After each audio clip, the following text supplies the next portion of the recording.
Am I late? Oh, I'm 30 seconds late. I'm 30 seconds late, I'm sorry. Alright, good morning. We're gonna knock the shader. We do a daily shader every day here. We're gonna knock that out of the way this morning.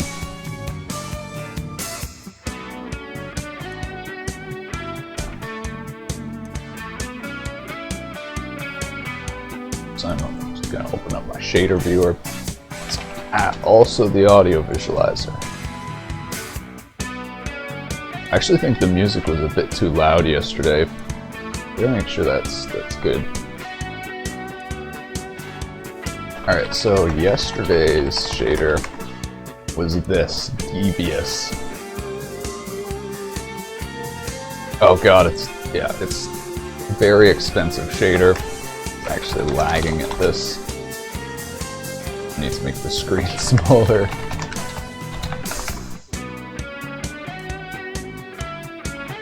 So a bunch of reflective cubes.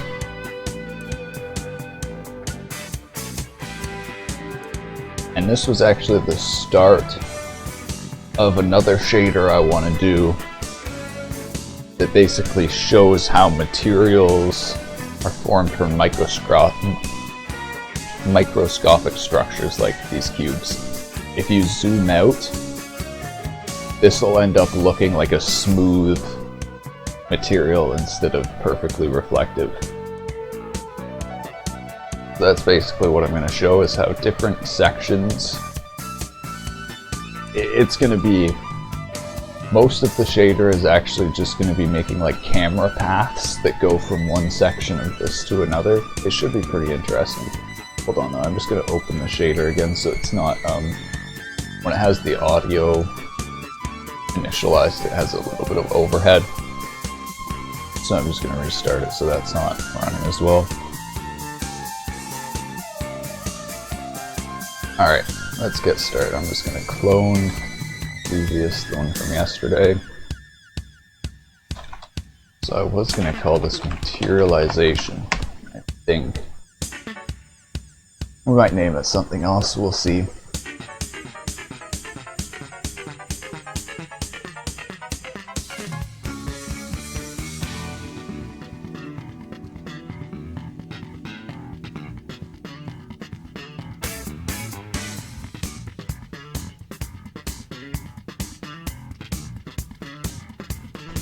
I think it's still lagging.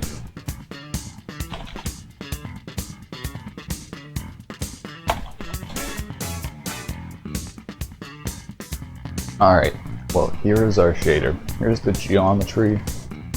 This describes the distance to these cubes. It returns the distance up to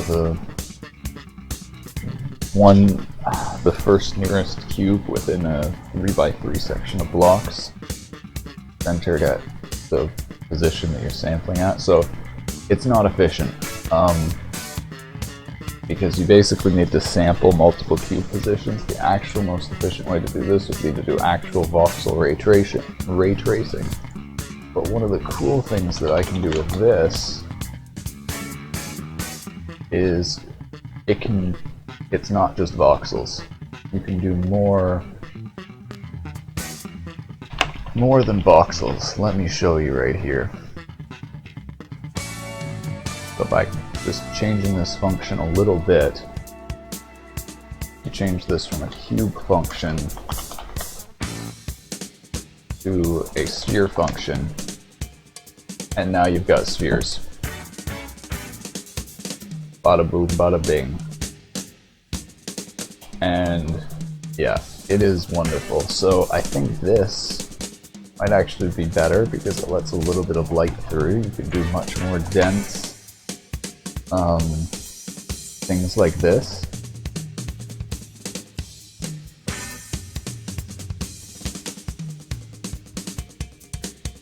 Oh god, that's really bad when it goes inside them.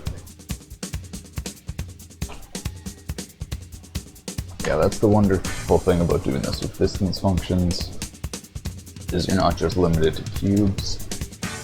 I could make this hexagons if I wanted.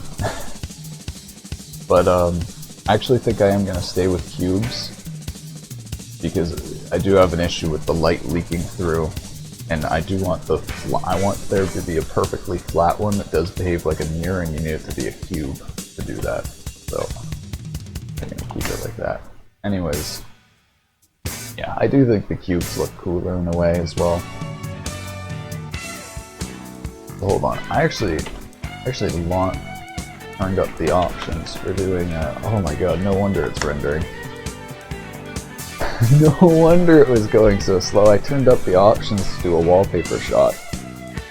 Hey Borme.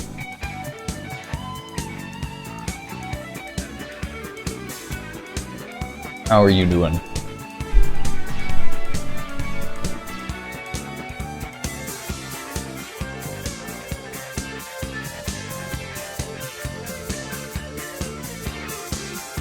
Always great? That's good. Me too.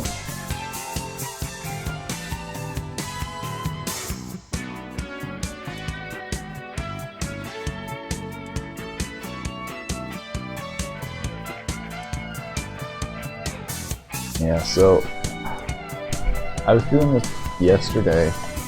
I want to split this into bands, but first of all we gotta do, you know what, let's just do the faraway shot of showing what I want to show here.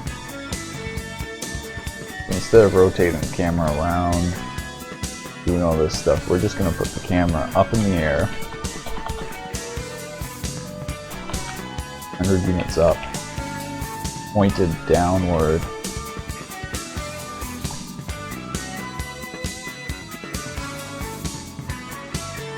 That might be pointed straight down.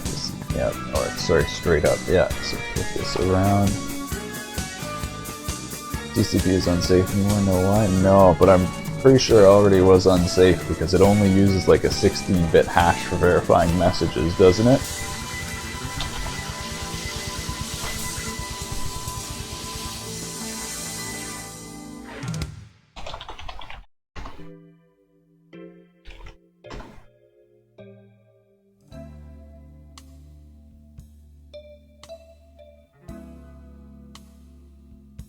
Oh my god, because handshakes.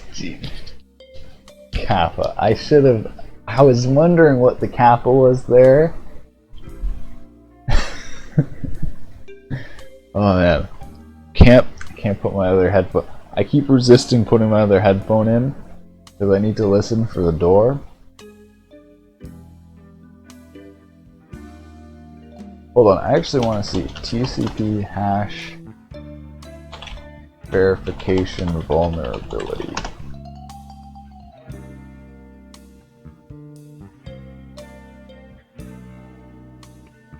Cisco picks firewall spoof TCP SYN packets denial of service.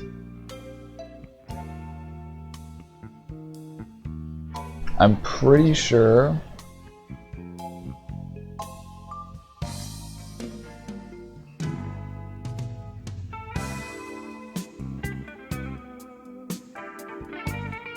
is TCP vulnerable to corruption. I'm pretty sure that like TCP packets can be corrupt, it's just rare. Rare TCP hash corruption. And I'm pretty sure it's rare, but you can get this like essential thing of like a hash collision where the corrupted bits are the exact same or end up having the exact same checksum hash as the original bits. And then, yeah, or like the checksum bits could be corrupted.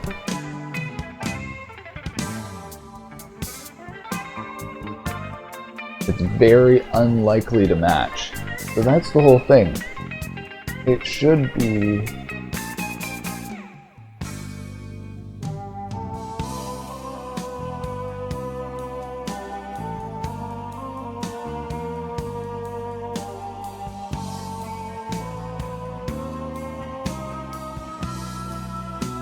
Like, I believe you need to put your own verification in.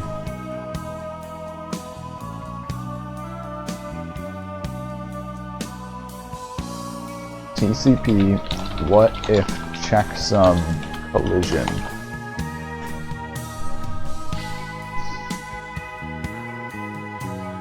Dude, there has to be someone questioning this.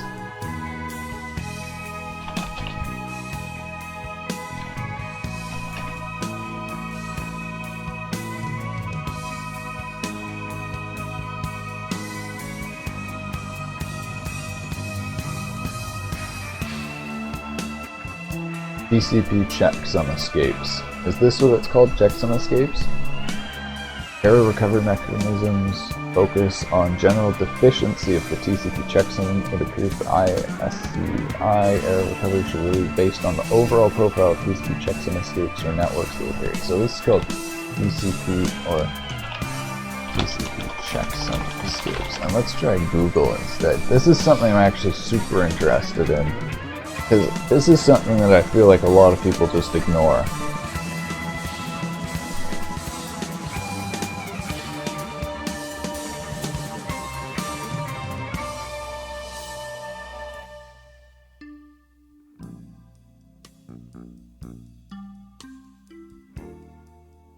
TCP checksum is a weak check by modern standards. Oh, is it different for IPv4, IPv6?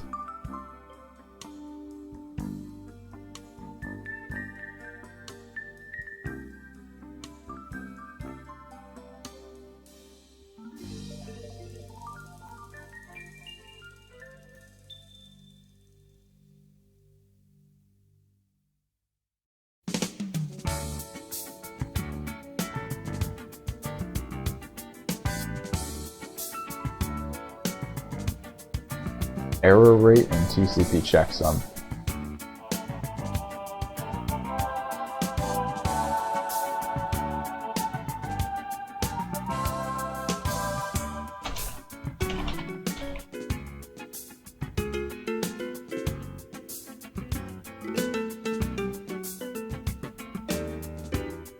After an analysis, we conclude that checksum will fail to detect errors for roughly 1 in 60 million to 1 billion packets. 10 billion packets. Oh, this is such good info. Stanford. BVN. We found this phenomenon of interest. The reasons the error rate is disturbingly high. Naive calculations suggest that typical TCP segment size of a few hundred bytes, file transfer of a few million bytes might as well have an undetected error.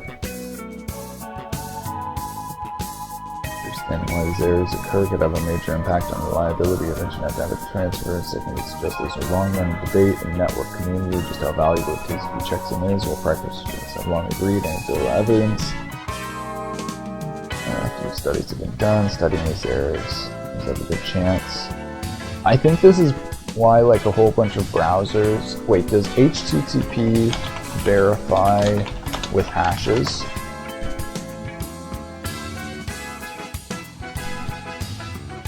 Does HTTP verify files with hashes?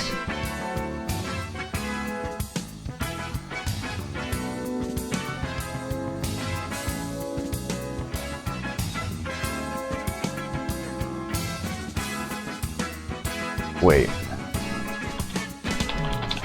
Verification hash. I swear HTTP has some sort of file verification. As an owner of consoles, we either got jailbird, hacked by MAC address memory leak. It was easier to find software/hardware exploit from protocol design exploits. Yeah. I don't think it's necessarily protocol design, it's more just like chance. That's the thing with hashes. Do browsers verify files with hashes? I'm honestly thinking, does Chrome check/record the record of MD5/SHA1? Chrome has a built-in scanner. If that finds an issue, it'll be flagged.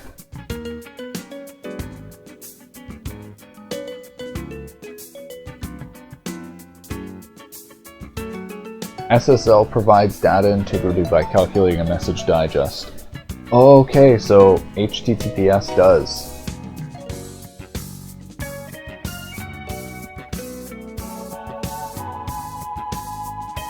But yeah, it's also... Oh man, it's so interesting because in the end, it's all just chances that your hash doesn't get corrupted. Like, you can just get completely unlucky and everything can get corrupt and you're screwed. Or basically you can get lucky and your hash collides. You have no idea. Okay, that was a huge sidetrack, but it's really like crucial since I'm literally going to be writing a game server. I want to try and account for stuff like that. I'm honestly, I think, so I've been thinking about, like, for example, let's say, like, if you're in a game and you're, like, 1 out of a billion packets, your client sends the wrong, like, position or whatever, the server thinks you're hacking because all of a sudden you just said you teleported 100 feet. You get kicked because the server thinks you're hacking. This is kind of a reason to me, I think, to not put instant bans in. Because of shit like this, where someone's packets could literally just get corrupted and have the wrong, or have like the super unlucky checksum that collides with the corruption. So instead you need to go, oh, does this person keep hacking and keep having this corruption more than the 1 in a billion rate that should be normal? So then you don't ban people who are just unlucky. But then there's the other case I was thinking about where, like, let's say a person's signing up for an account. It's like a one-time thing where they're signing up with a username and password. And you basically can't be sure, or like you need that information to be correct. And the only thing I've come up with so far is exactly what you do Like in other cases with UDP, you just send, or what computers actually do when they're trying to make sure that it's not getting corrupt, because like computers actually have issues with getting the wrong results. They do it multiple times and choose the consensus of whichever result happened the most.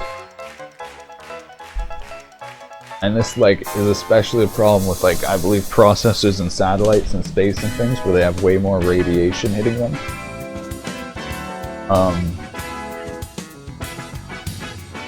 So basically just send the username and password multiple times, or send it with a giant ass hash that like has a very insanely low chance of being wrong.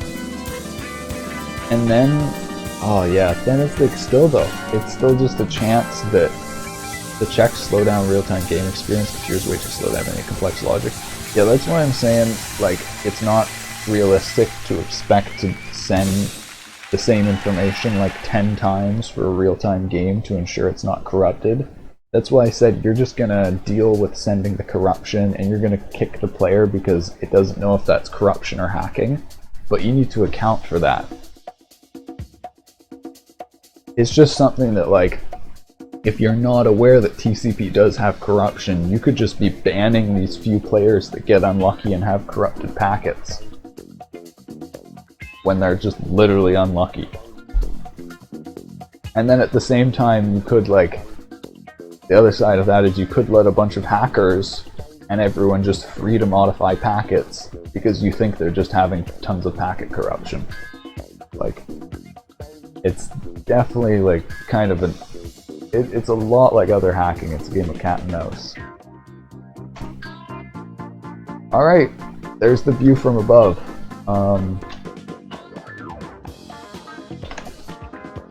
So now what we're going to do is we're going to add an anti-aliasing, so this smooths out.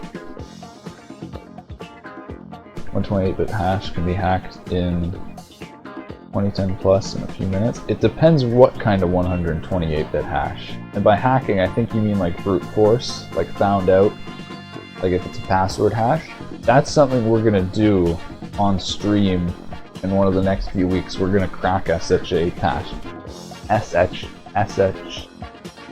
SHA1 hashes. Good job, Mel. You did it. Yeah.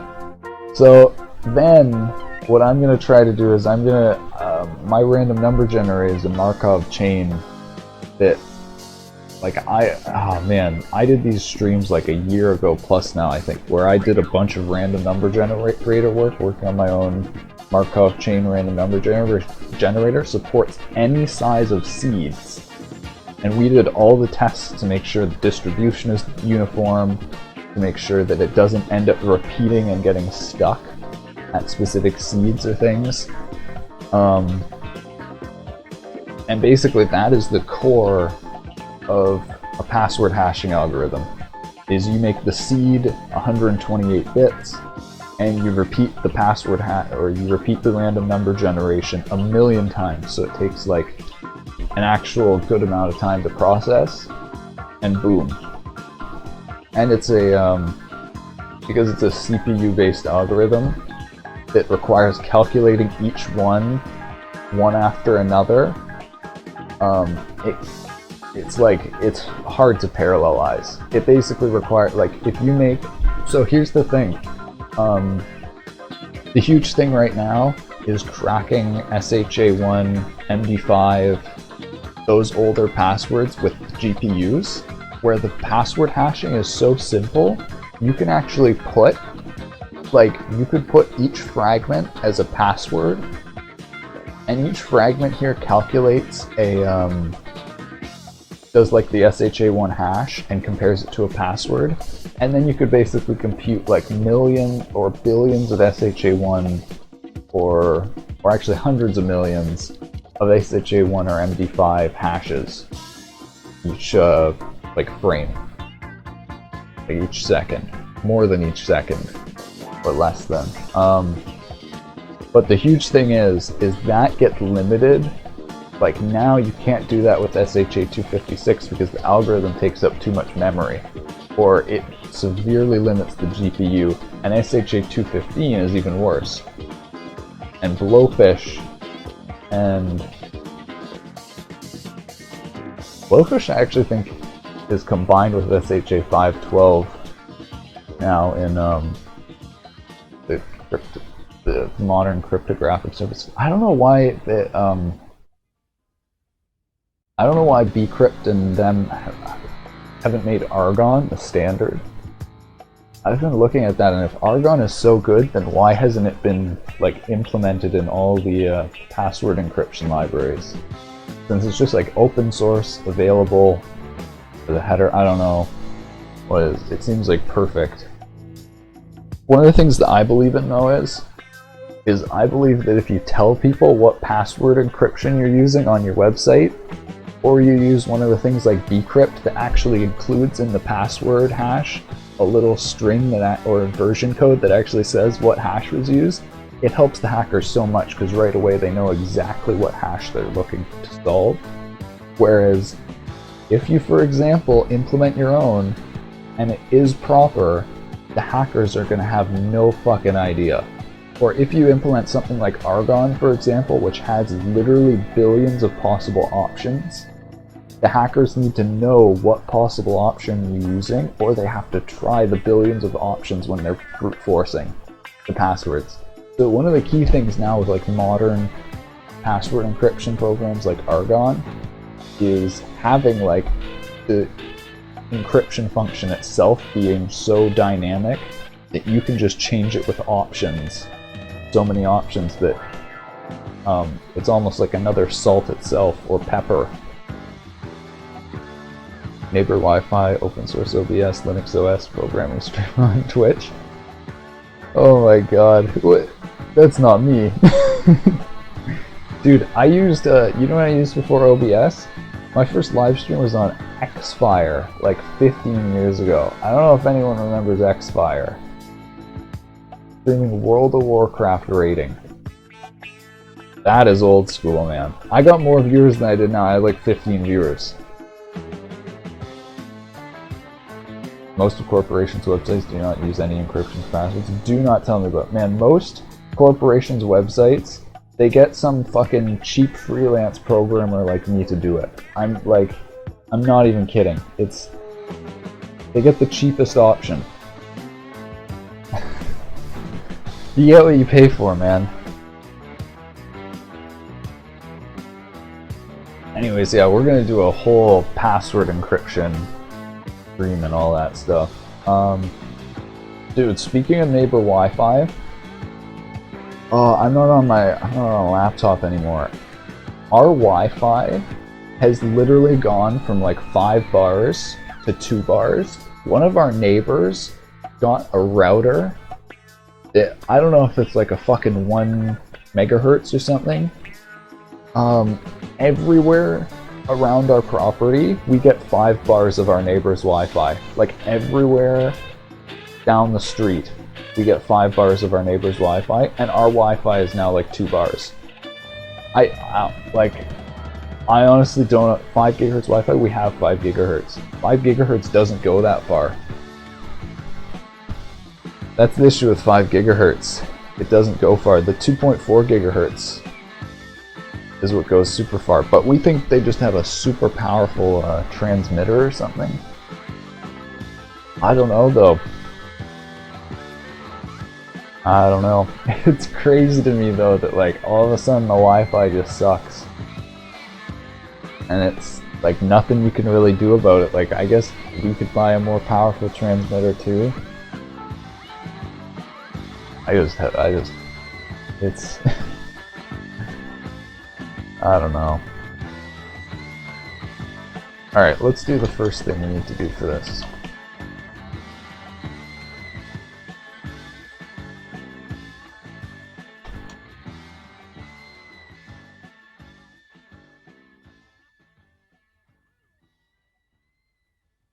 Oh wait, what am I doing here? This is... First of all, we have to make this go -1 to 1. Divided by screen Y. Now it has anti-aliasing. If we average out frames. So we need to sample our buffer.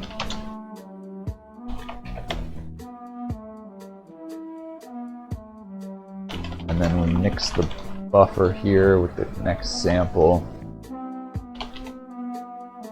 And this is where it'll start looking much better.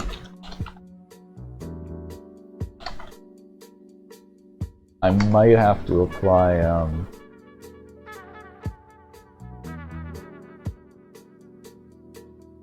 wait, vec4 float? How is uv.zw a vec4? Oh, why did I write texel fetch here instead of mix? I'm tired this morning.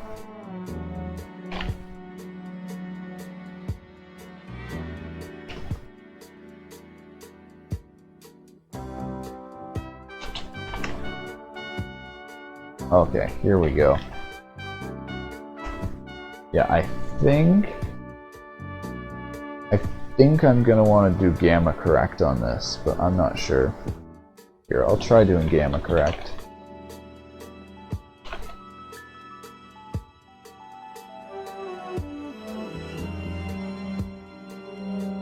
I think that might be more correct. Okay. So here's the whole idea with this. These different patterns create different materials. So like, completely square is a nearly perfectly flat material. Hold on, let me zoom out even more. Okay. So it creates basically a perfectly flat material. Then,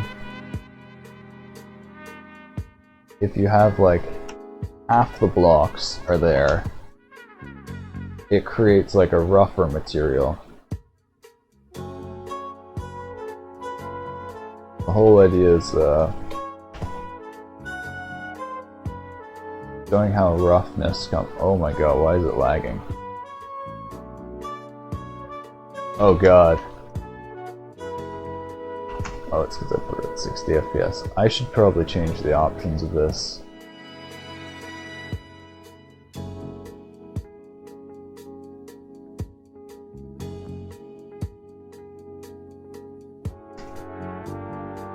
Alright, why is it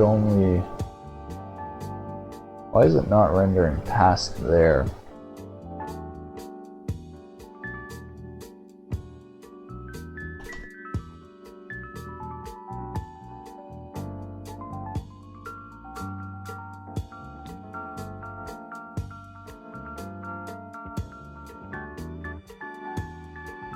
Hold on, I want to see, what about changing this over time?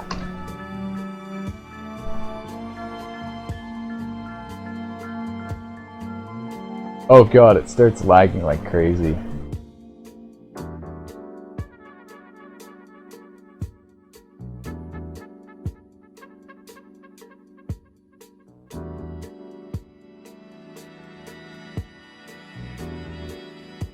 Alright, this doesn't appear to work how I think it's gonna work. I think I need a fixed bottom as well,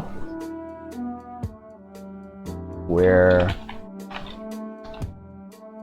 if it goes past that, it hits this automatically.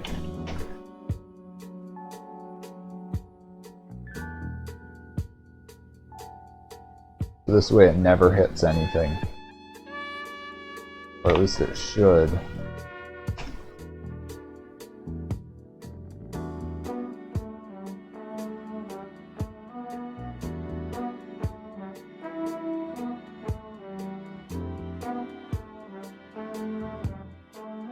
Yeah, there we go.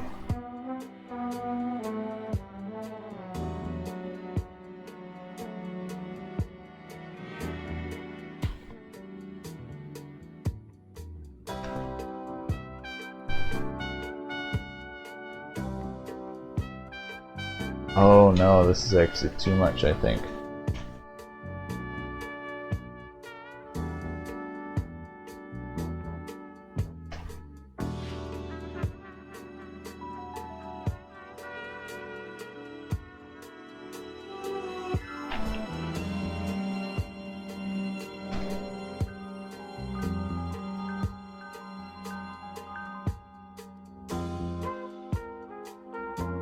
Huh, why is it lagging so much?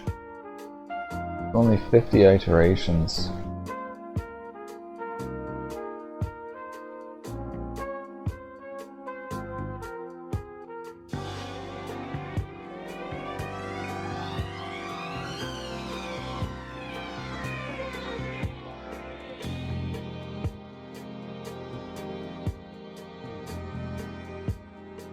I'm starting to think this isn't gonna work.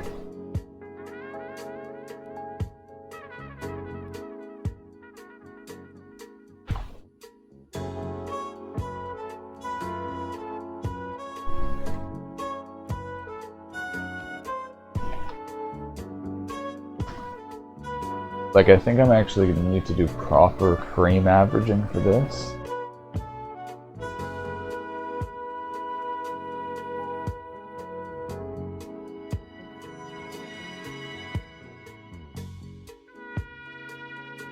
Hold on, I gotta restart this. This is completely lagging now. Part of the issue with OpenGL, you send out a bunch of slow instructions and it just lags the whole program while it deals with those. Alright, I figured out an optimization I can do with this though. If p.y bigger than 0, return p.y. Basically the equivalent of this.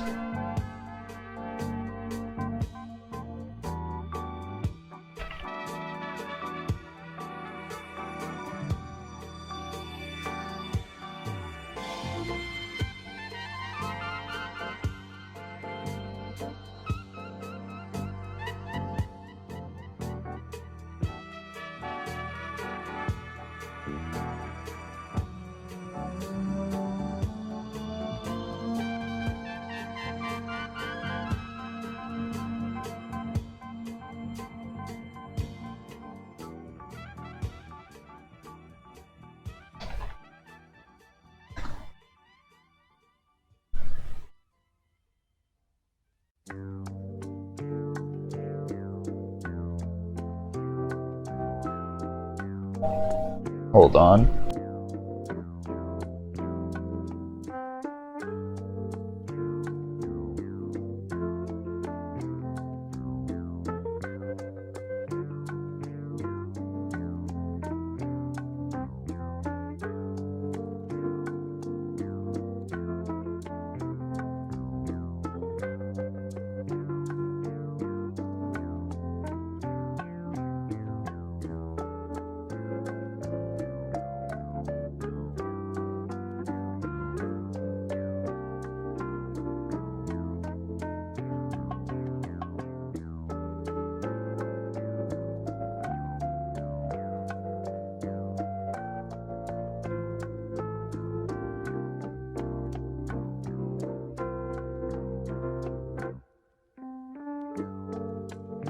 Alright.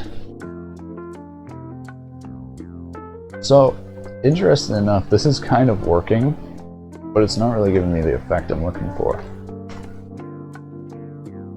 This should be rougher and less of like this clear circle, I believe. Let me try putting it closer.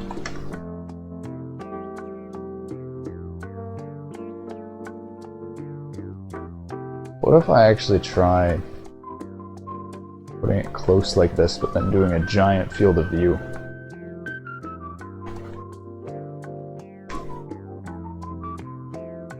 Yeah, like that.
Alright, so this is perfectly smooth. Let's interpolate between smooth and not smooth.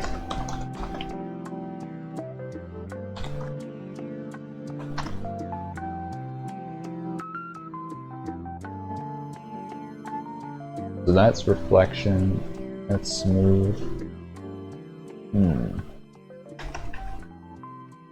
Got some bugs, and I'm fairly certain most of the bugs are just the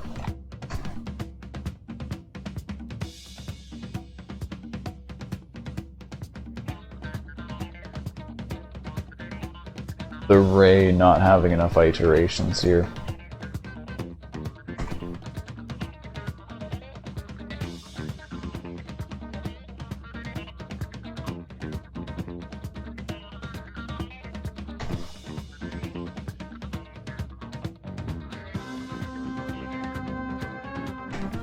Like,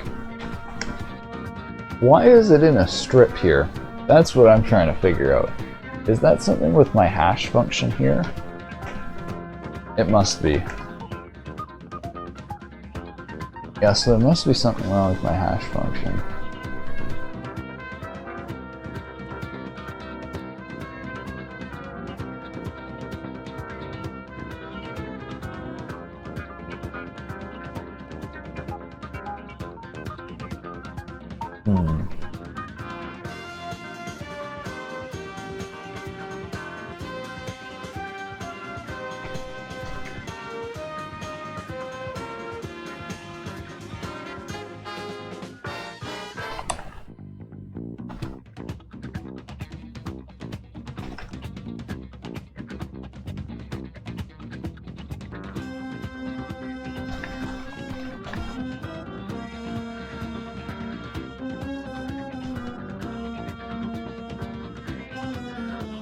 Create a little pseudo hash function here.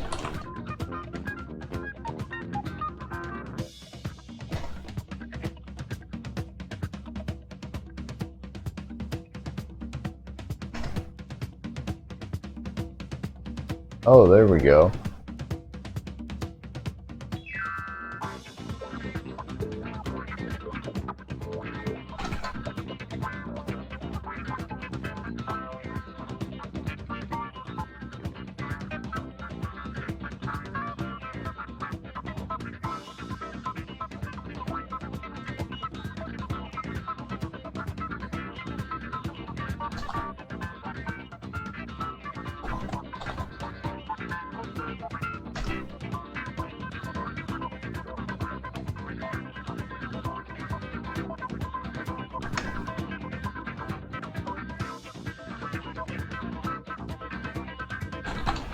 Alright, now let's try lerping the material over time, changing it syntax. There we go.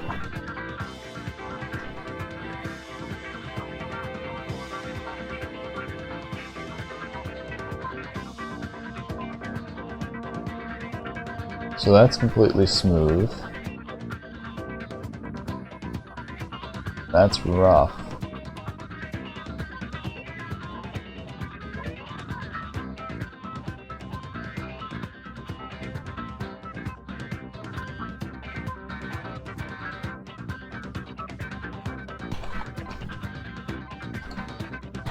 I think I do need to put some sort of limit or like ground.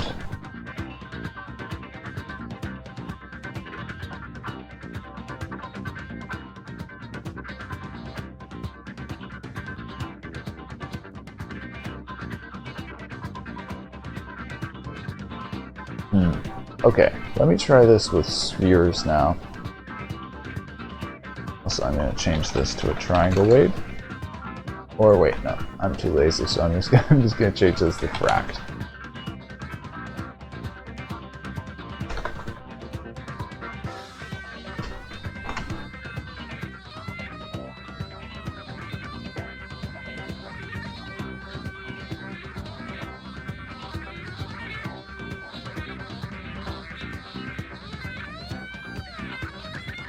I still can't hold 60 FPS for this, damn.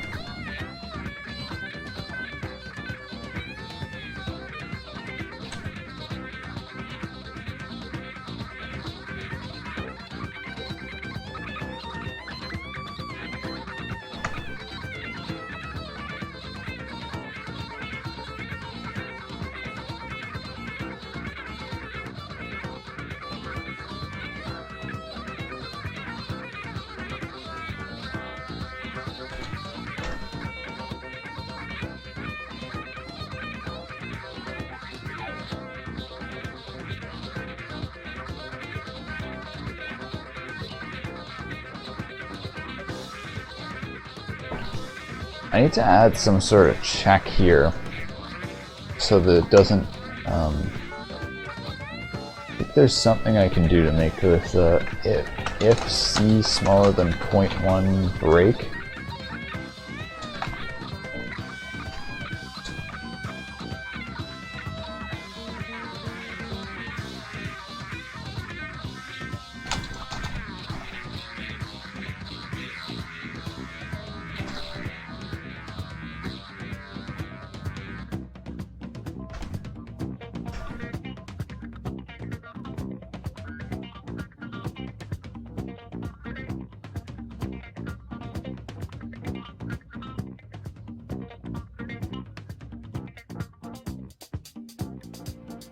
Oh my god, it's holding 60 FPS now. That's...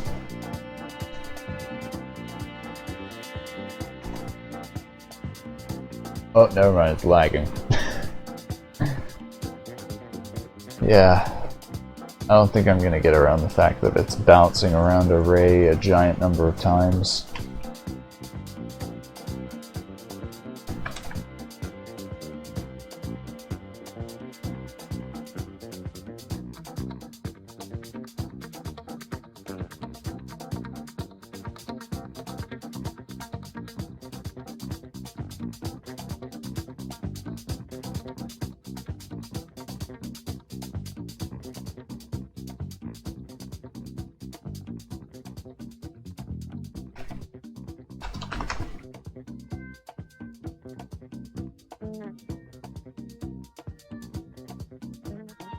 Alright, I can still make this hash better.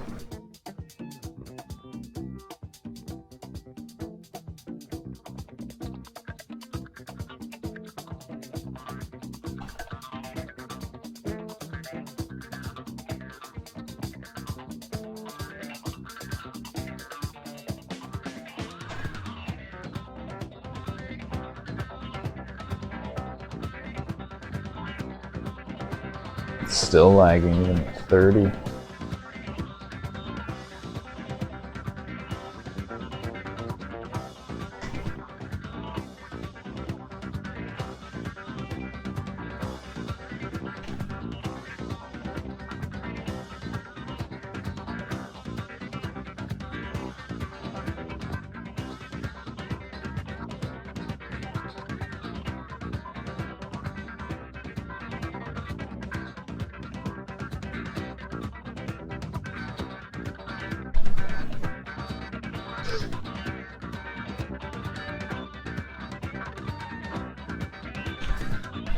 Yeah, I'm not sure if this is gonna work. I might need to have the probability of this also get higher as it goes to the ground, like do max negative dot y times 0.1.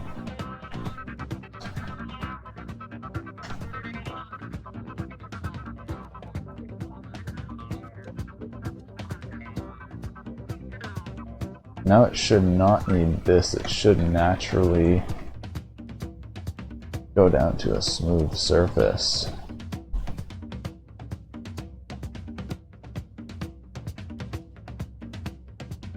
Oh wait, this is actually opposite. That would be...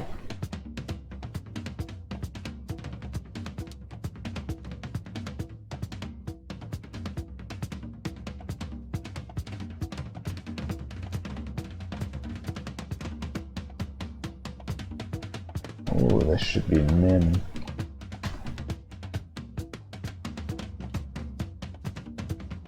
I think.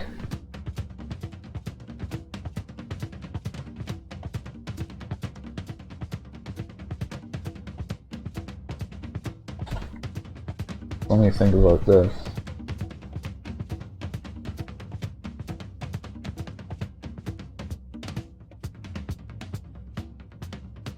Okay, this would change it. Make it more random, which isn't necessarily bad.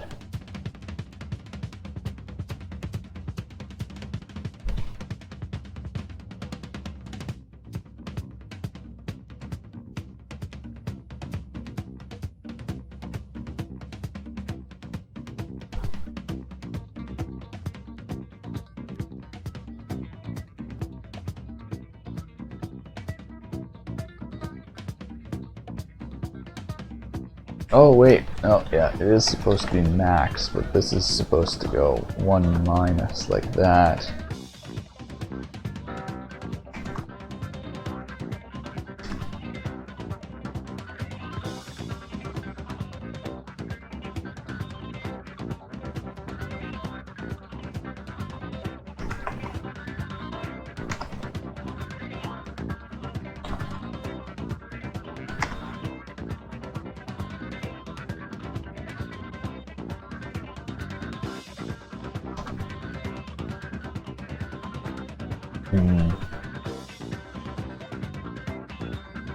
So max at 0, this will be 1. Okay, no, I should just multiply this.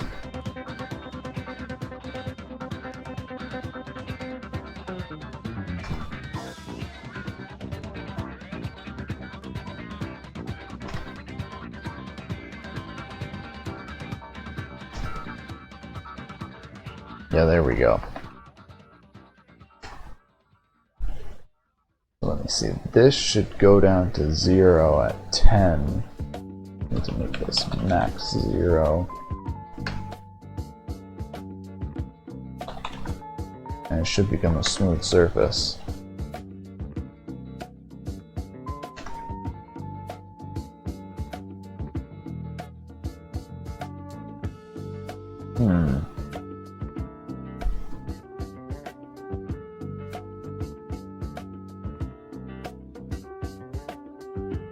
What is it doing? Why is there this big black circle here?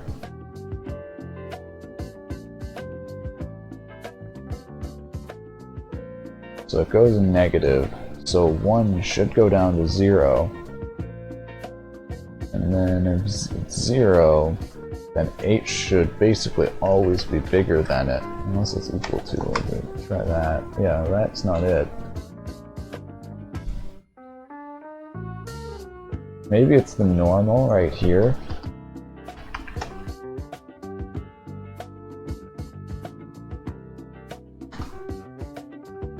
Huh.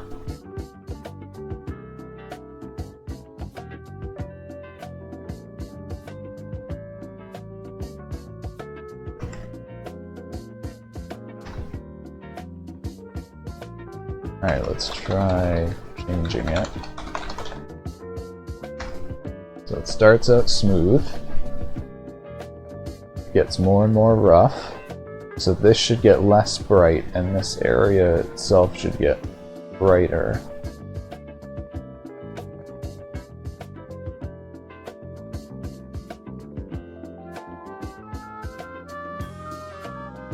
Oh yeah, because this actually, the sun, so for this to actually be correct, the sun needs to have HDR lighting. So it needs to be like 100 units bright. And then that should average out as it gets more rough. Yeah. Okay. So I have figured out the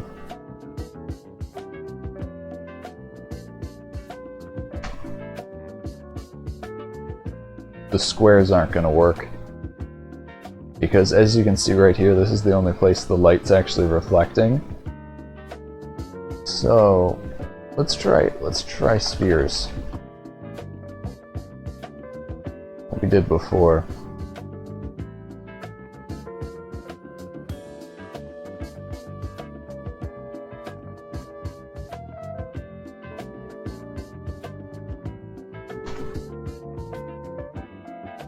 Whoa.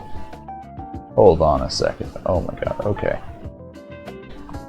Oh yeah, so 0 spheres.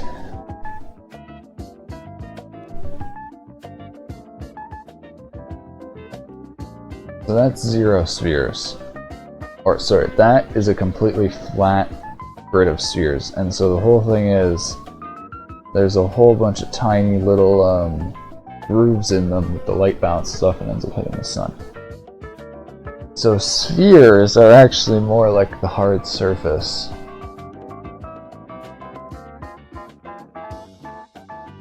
What I don't understand is why it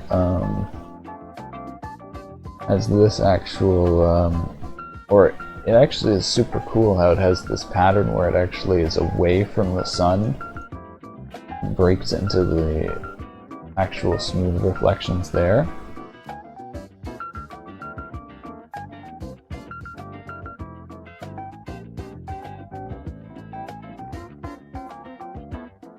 Let me try lowering the brightness now so it's not all completely white.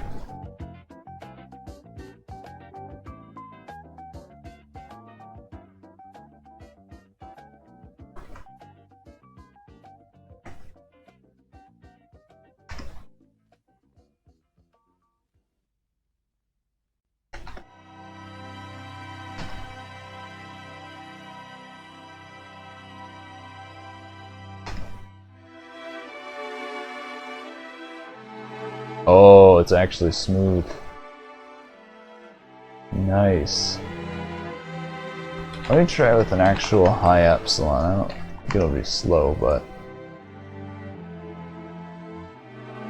Oh!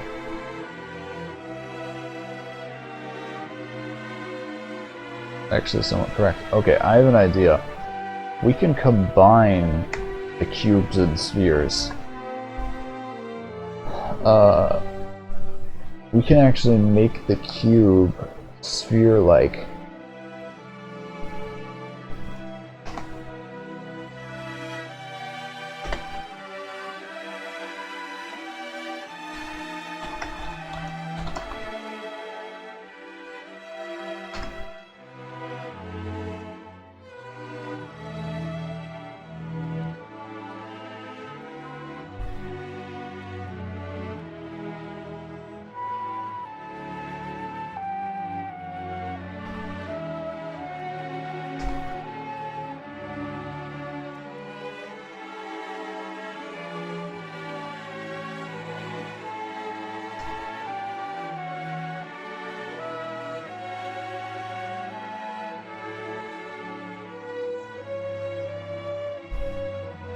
Alright, so as it gets farther down here, like how we do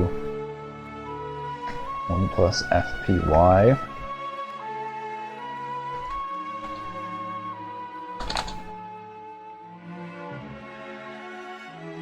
we can actually put that right there, and then we can also do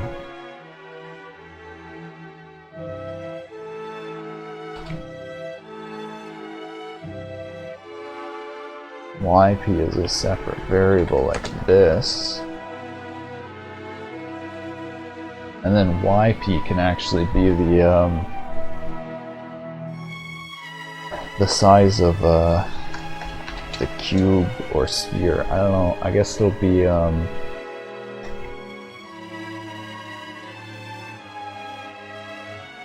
so let's work out actually how this will do. So minus 0.5 is the size of the cube. So I guess YP will be the size of the cube, and then we do minus right after length here to do the sphere size. So the sphere size is going to be the inverse of the Y.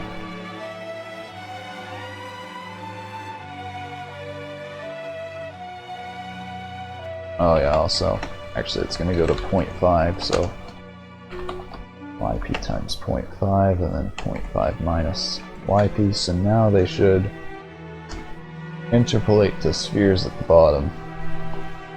Let's zoom in and see what this looks like up close, because we haven't done an up close shot for a while.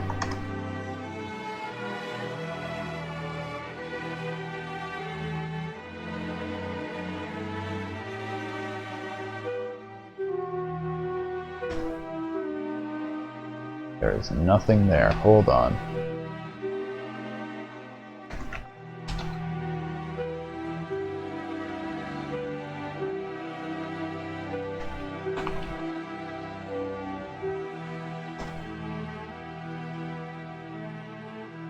What did I just... Oh, I did positive 1 instead of negative 1. Nice job, Ethan. Okay.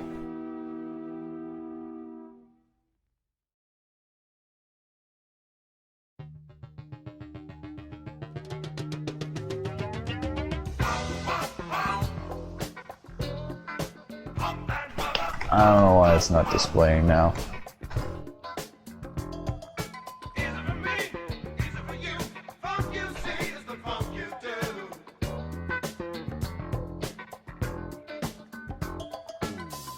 Something about bprob is wrong.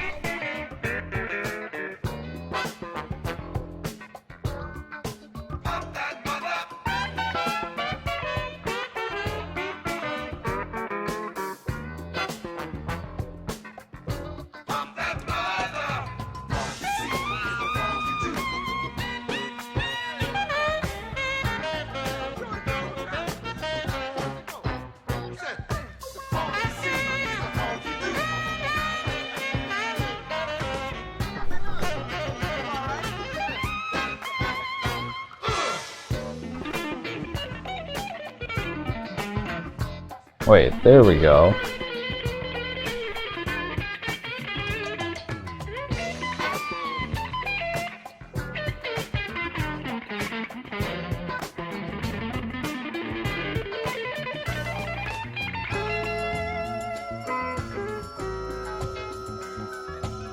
I am confused.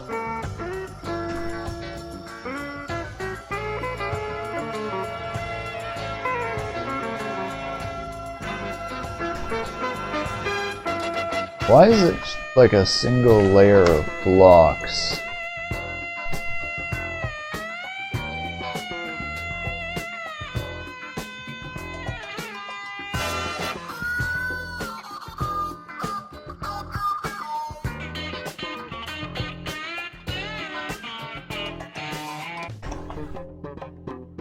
Oh my god, is it colliding inside because of the way I wrote this? It is, isn't it?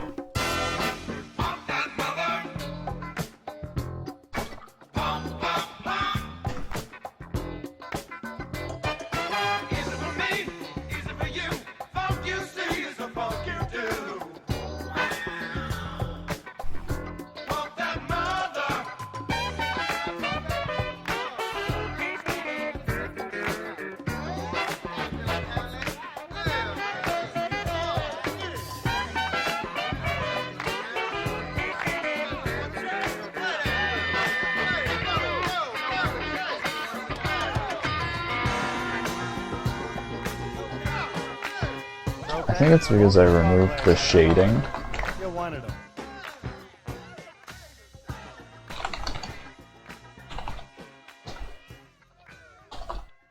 So this makes it darker as it goes down.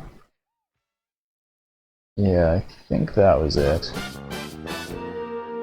Still not completely sure though.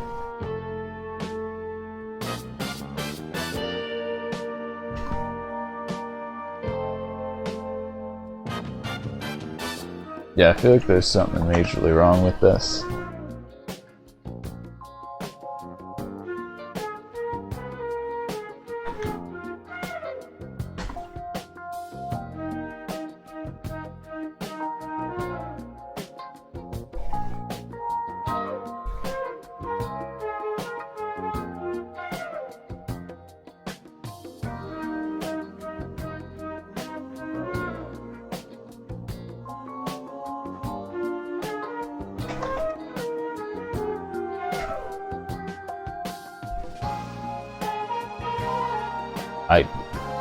What?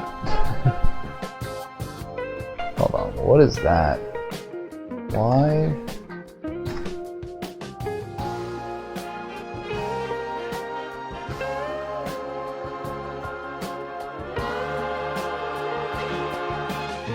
I'm just guessing something was broken with my distance function, but where?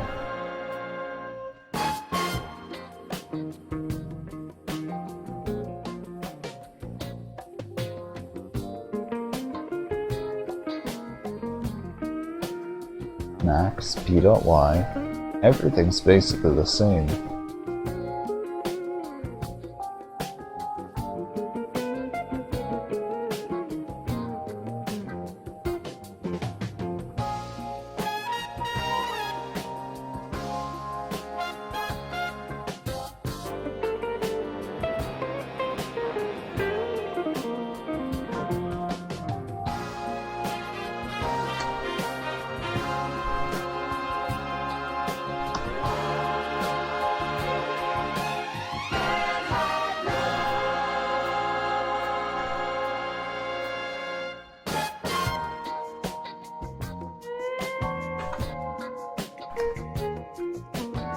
What is happening here?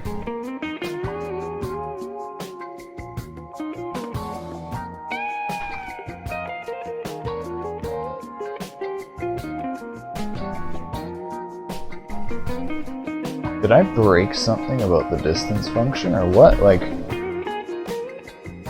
wait. Let me just try copying back the code from here.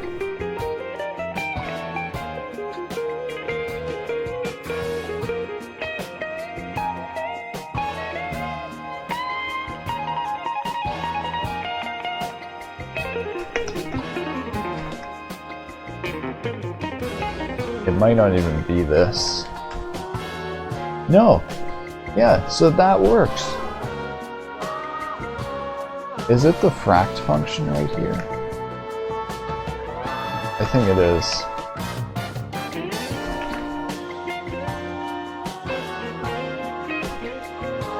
It is something about this function. Huh.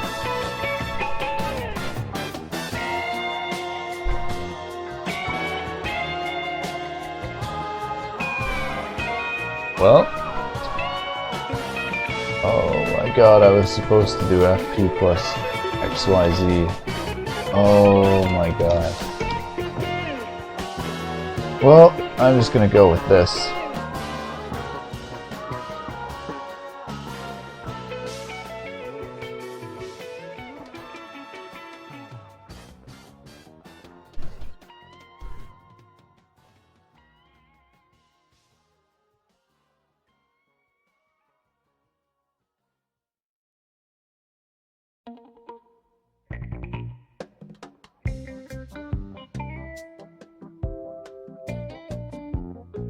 So I want to try doing the shift to spheres down here while we have this down low shot right here.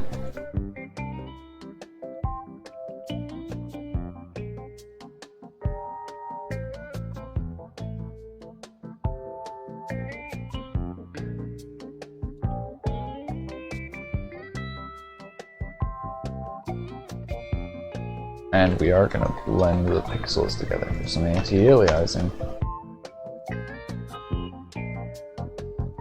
Interesting.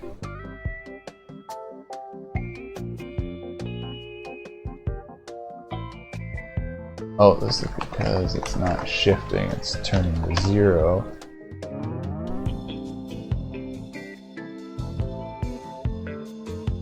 Oh, and that's actually starting to round even before that. Let's change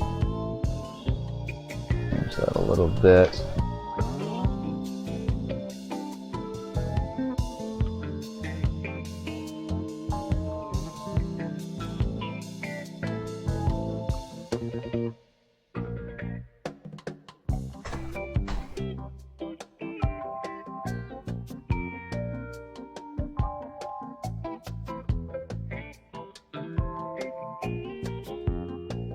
Plus fp.y.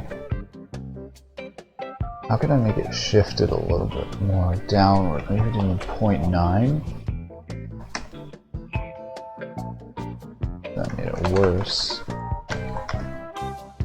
Yeah, there we go. Okay, and now there is some problem with the distance function here, I think.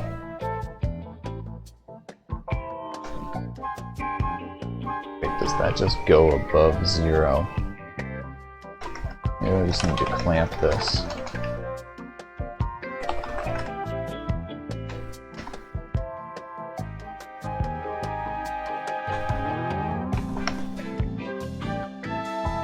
Yeah, there we go. So now if it's flat on the top,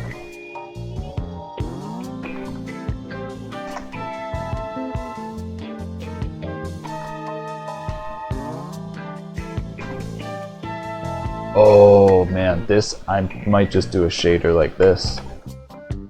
This is actually going to look really cool if I just like fade to the, anyways, on the bottom, it's spheres. So what I'm actually doing too with this B probability value is the probability fades to 0.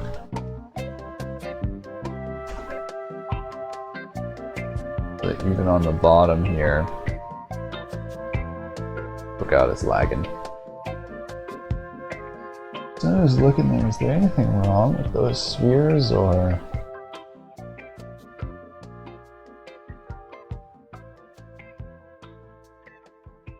Hard to tell, but it seems like there's actually some... they're intersecting in the ray. Hey, you can't have it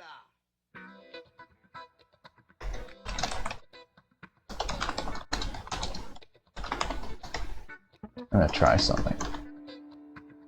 If the distance is still smaller than 0,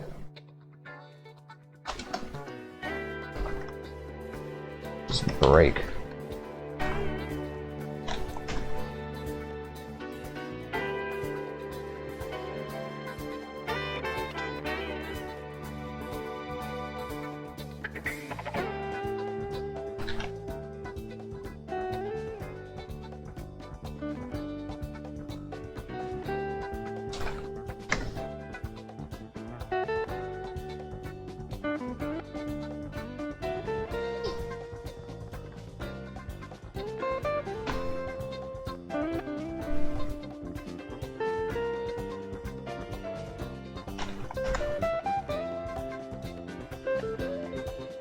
Oh, I wonder, is it not enough iterations?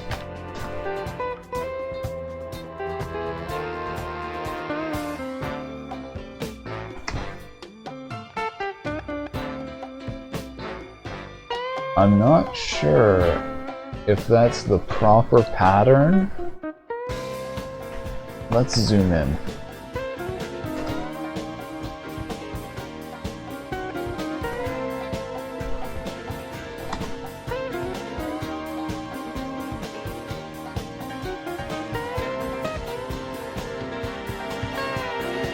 Huh.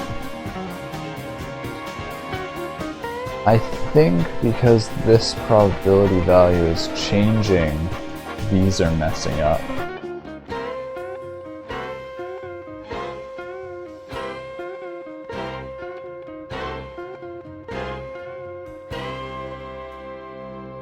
Oh, I need to do this right here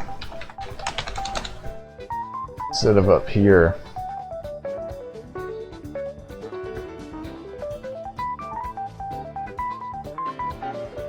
Oh, okay.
Syntax error.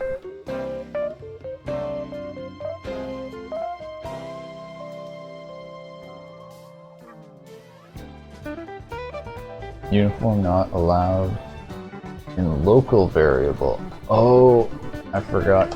I removed that parentheses for the for loop. Oops. Oh, there we go. Perfect spheres. Okay.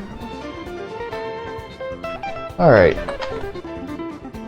So now, let's watch from close. We're gonna do the fade effect here as it fades from one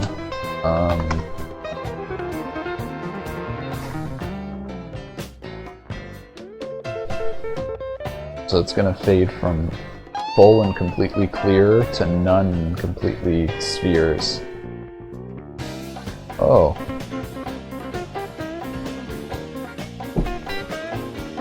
Oh. For it to go all the way, it needs to be like times 2, I think.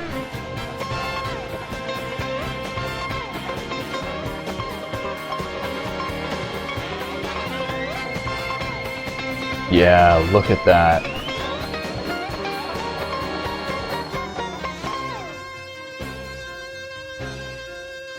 So what I think I'm going to do for this shader is I'm going to actually have it follow the spheres. I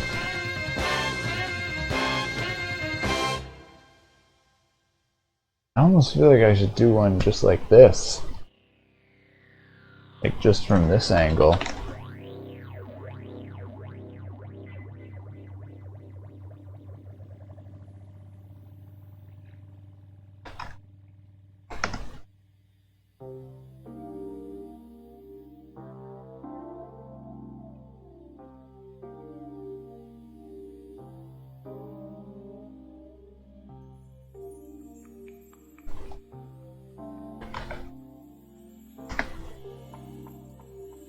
If I did do this, I think I'm gonna change the colors up so it's not like blue skies anymore.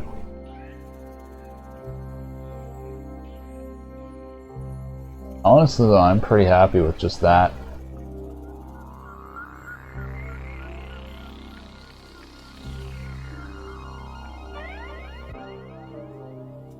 Maybe slow it down a little bit.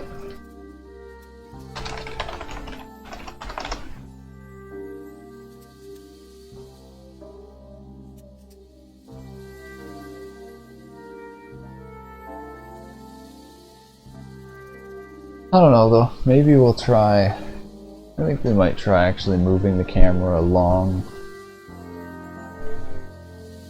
Let's do that.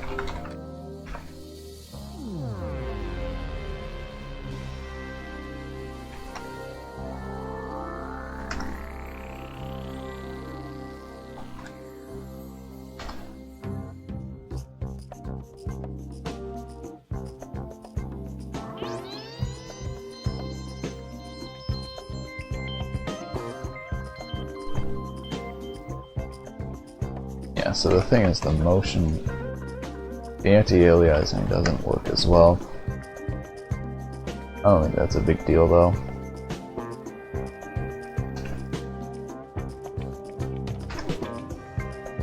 Oh, we should just turn that off.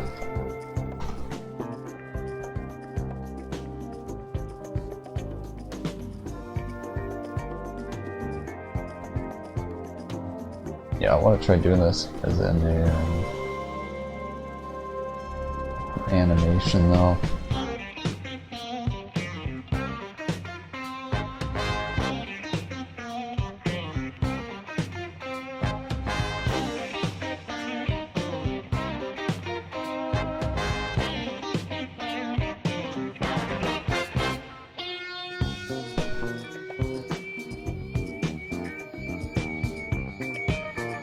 Alright, so what we need to happen is we need, instead of this to be based off, well, it is going to be based off the height, but the height is going to be based off the Z.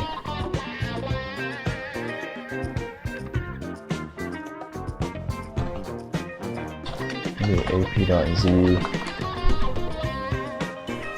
0.1. Or maybe divided by APZ.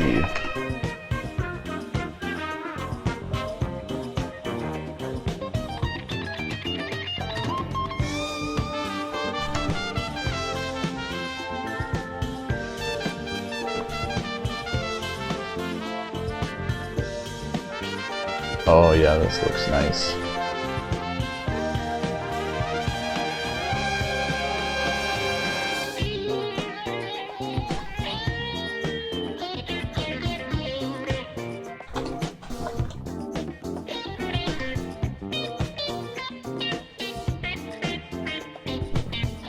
Oh, this might be it. I might change up the sky for this, I think.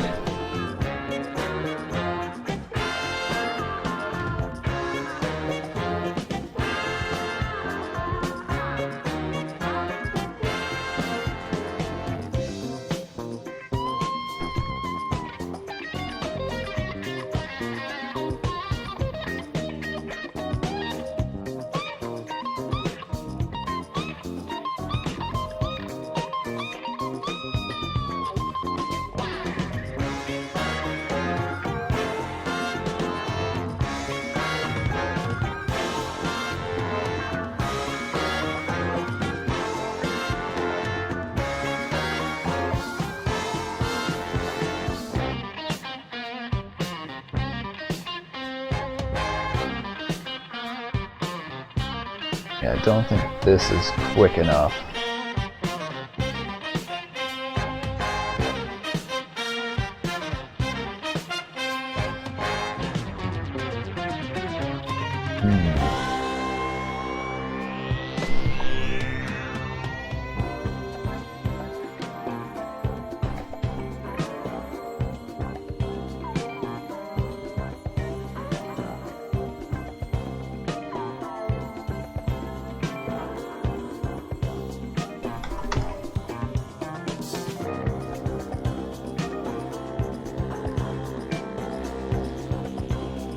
Oh man. Oh, that is good. Hold on one second.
Wow, look at this. Look at this.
I should add a way for this to fail. Like if ray position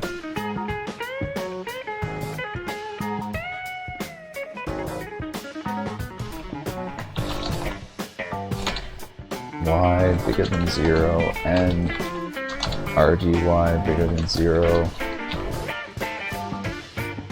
Let's see if this can actually make us pull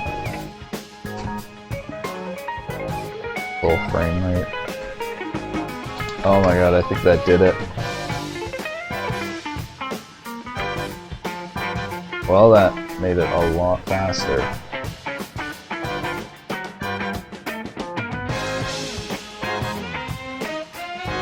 Oh, now it's lagging.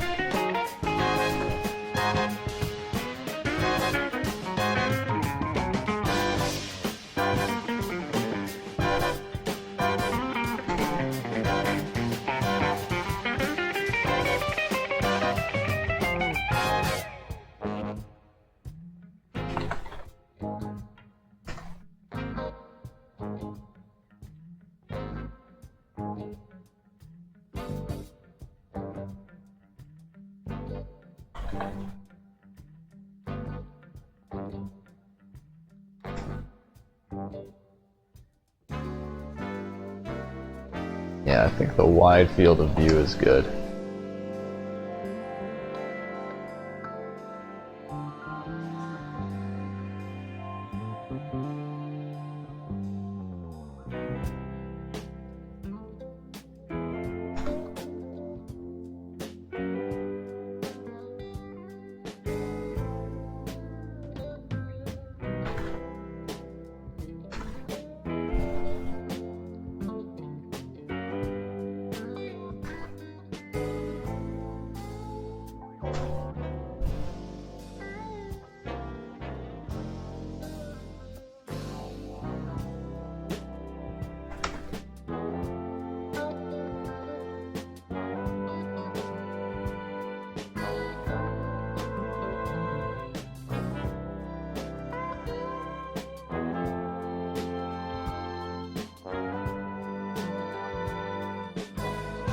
Maybe actually I'm gonna apply a curve to the time, I think.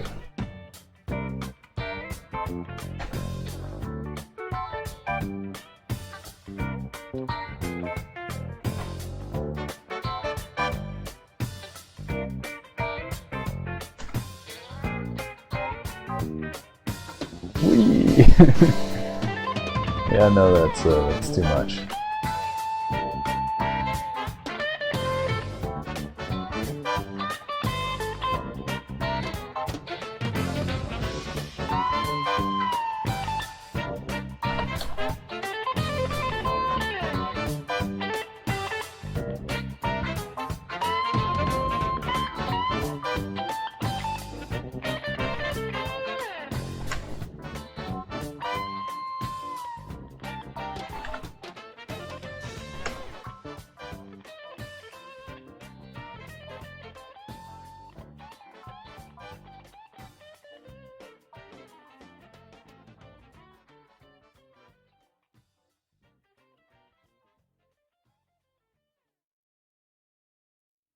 So hopefully this way, yeah, it gets to go through the center of these. And then it should start going upwards.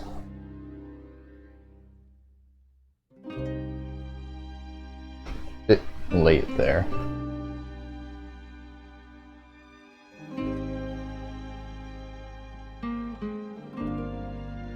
Here it starts going up too soon.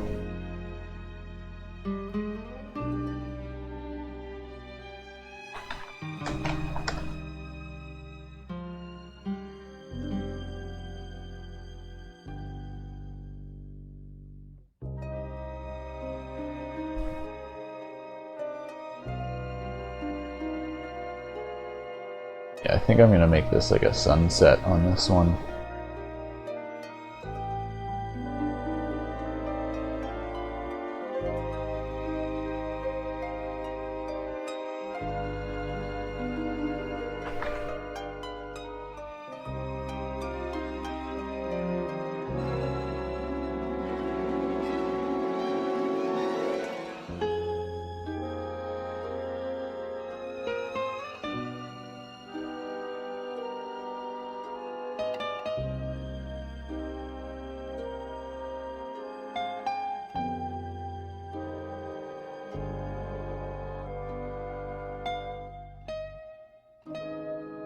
Yeah, still raising too slow.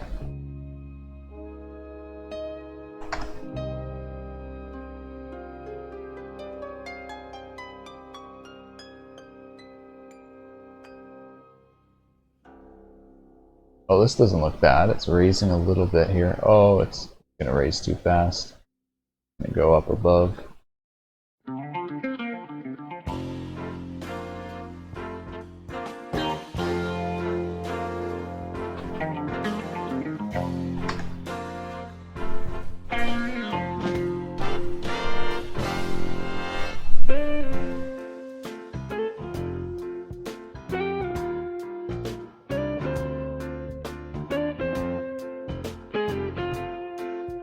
Actually, that might be the right speed.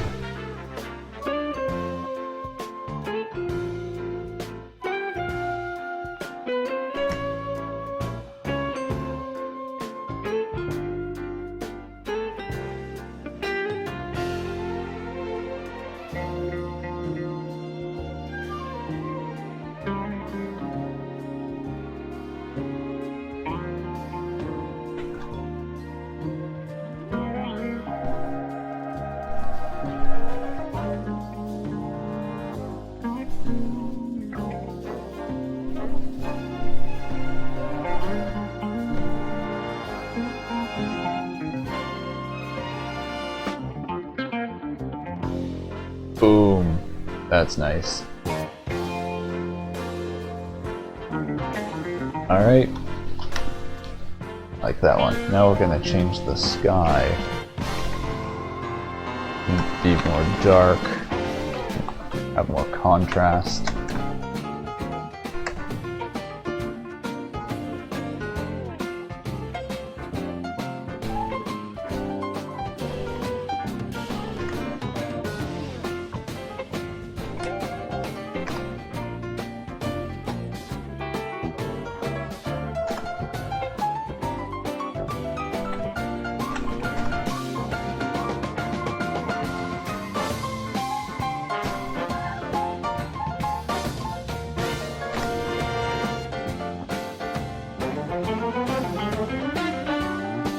And then we're gonna try to do some sort of sun that like wraps around. Almost like maybe pink.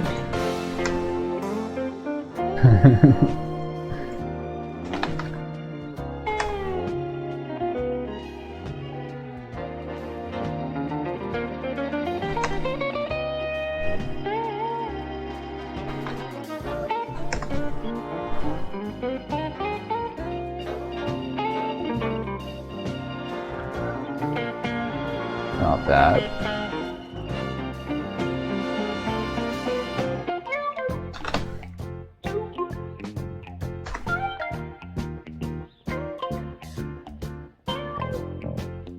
Almost like that like sunrise effect. Now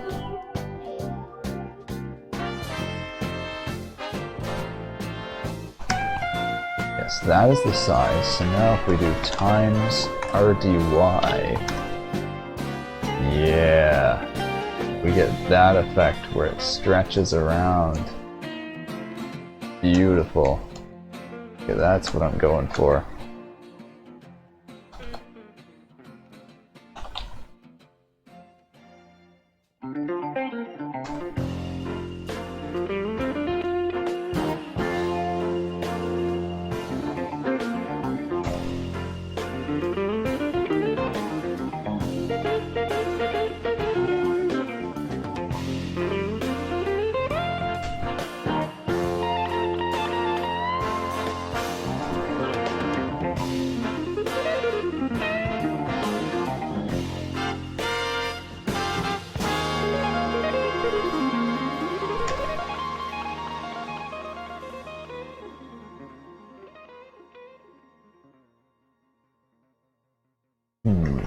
Now for the little choices to do it. Wide angle lens or small angle like this. And should I make it go up quicker so it doesn't go through so many of these?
There's little bands on the objects. I'm wondering, are those bounces? Oh yeah, that solved it. Okay. Now I know.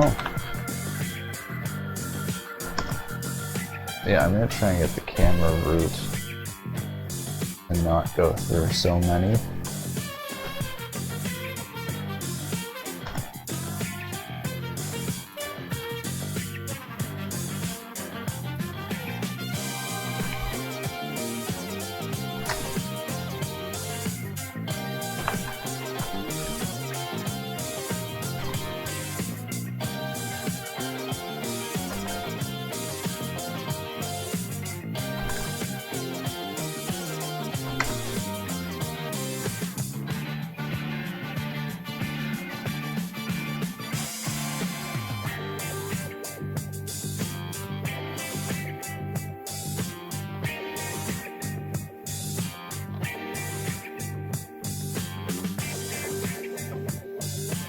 I should have it stop go. Oh man.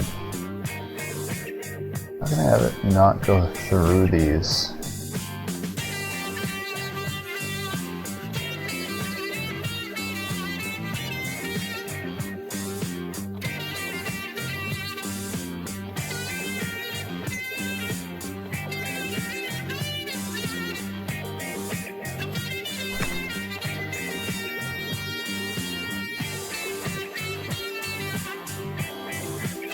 I could try and find a route that has less. Literally just go and try each row until I find a row where it doesn't intersect with that many.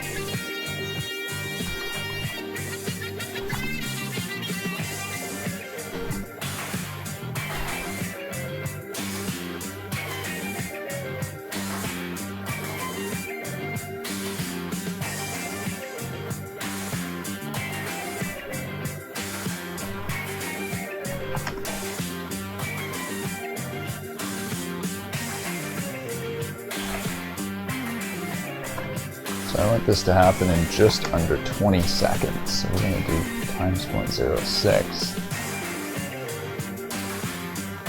20 is going to be too much.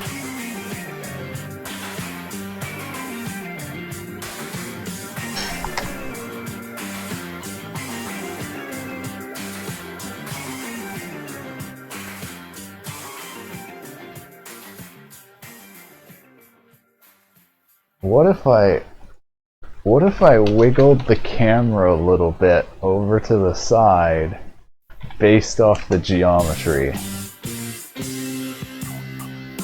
Is that that seems like a hack, but I can just offset it by the geometry. Let's do it.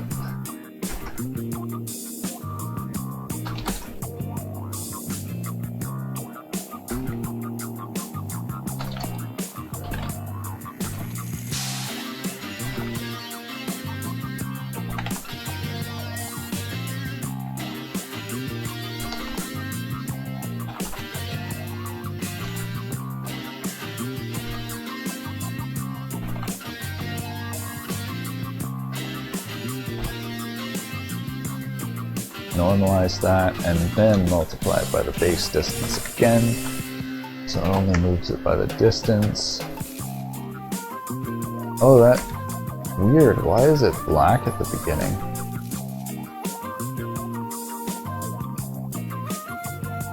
Oh, it's literally pushing...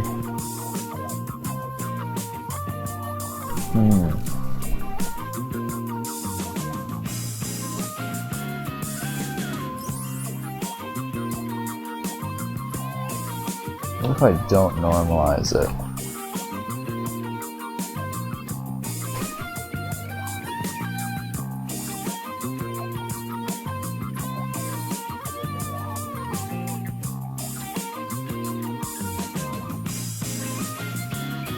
Oh, it's keeping it offset from the surface, just like I wanted. Alright.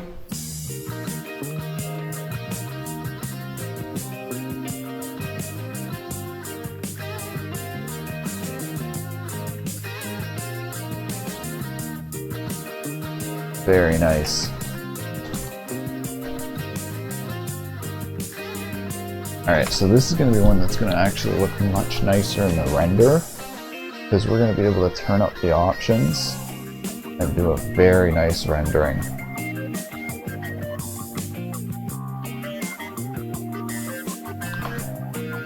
Let's do that now.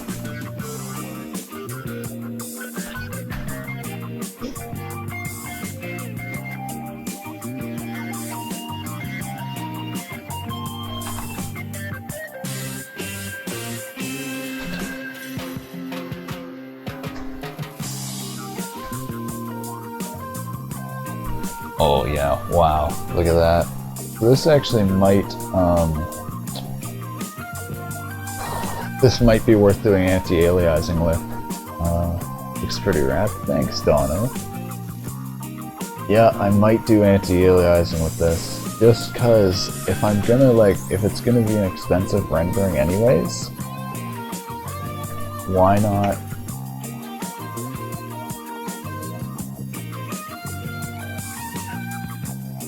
We're gonna code in some quick anti-aliasing right now.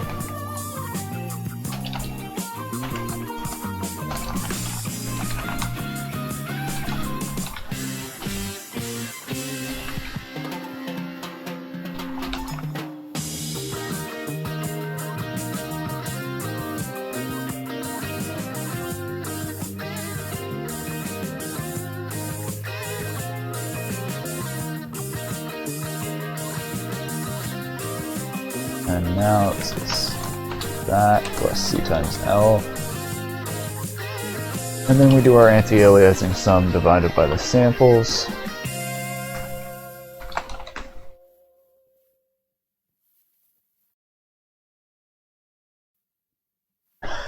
It looks exactly the same because I didn't offset any of the samples. I'm staring at it like, why is it exactly the same? Of course. Okay. Divide by screen Y. We're going to do an offset of 0.5, I think. So that pixel samples end up being decently evenly separated. Oh, there we go. Perfect anti-aliasing. Okay, now we're going to render out at 60 frames a second. This might take a while. We're gonna render out... Oh, actually, so hold on. I gotta check this. We're gonna render this in real time, slowly. I just have to see how long it's gonna run. Oh god, it can't even run 4 FPS. Oh lord.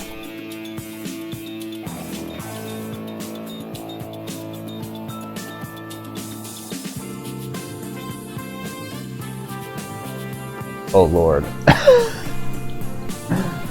Okay. I don't know. I guess. Alright, I guess I'm just gonna turn the options right down low for this to test.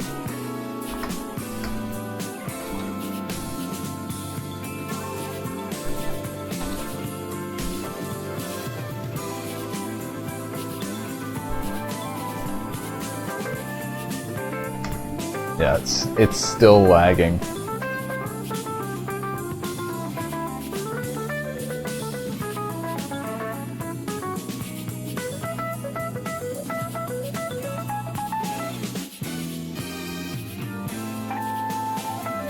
Alright, so 70 divided by 4. And I'm just closing that for a second to give my GPU a break because I'm about to render out like 800 frames maybe of that. 17.5 seconds. Okay. 1050 frames at 60 FPS.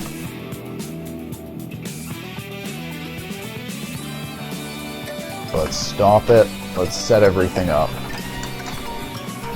Oh man, I apologize. OBS we might be dropping some frames during this, but whatever. It shouldn't take too long. It should only be at most like 2 minutes of rendering. Oh, I almost forgot. I need to set the settings nice and high. It looks beautiful. And you know what? Let's take the time to make sure that the settings do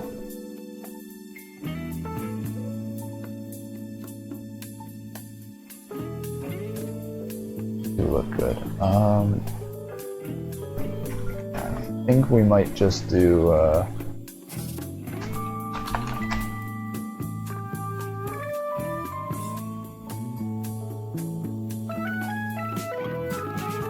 lower field of view like that. So basically I'm going to find as low settings as I can that still looks really good so that it doesn't kill my GPU as much as possible.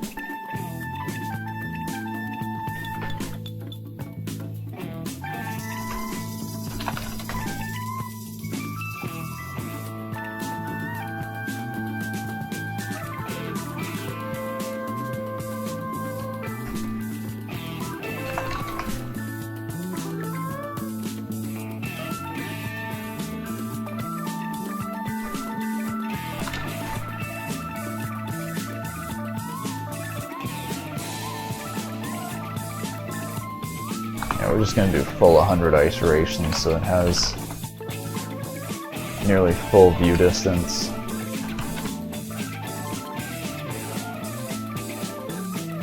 Alright, this is going to be it.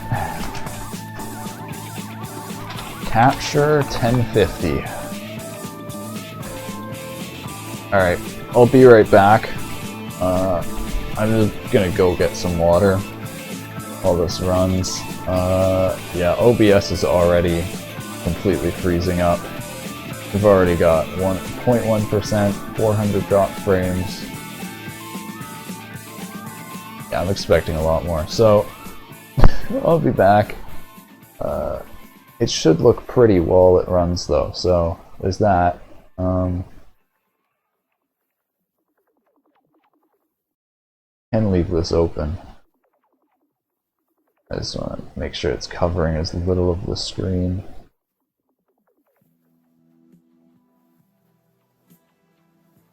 Alright. I'll be back.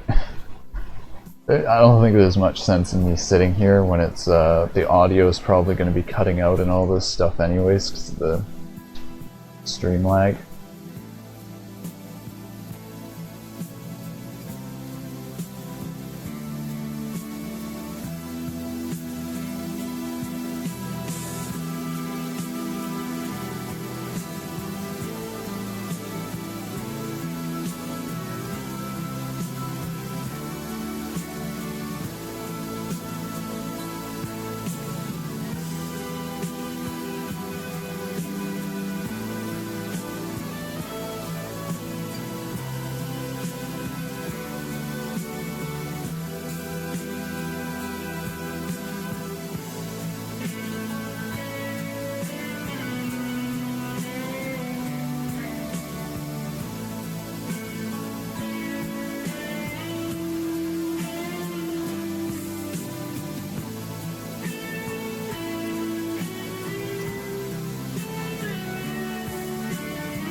Oof, 5% frames dropped. That was basically dropping all the frames. I'm sorry about that. I won't do that again.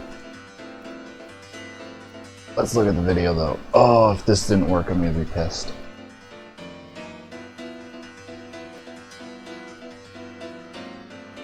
Oh, that's beautiful.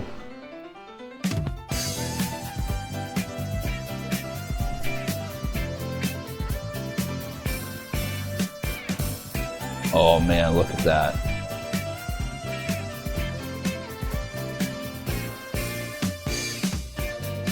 Very happy with that.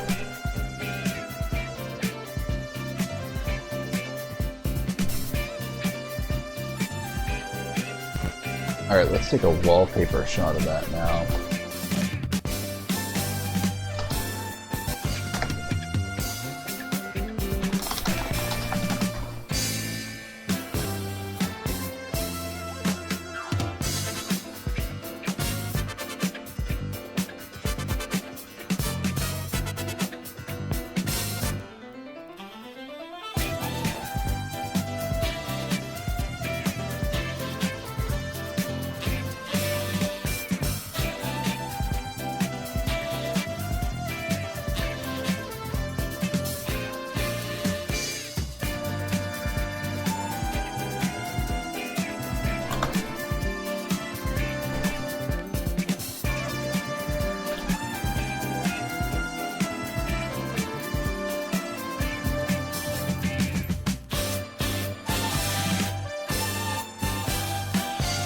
Alright, we're going to take wallpaper shots now.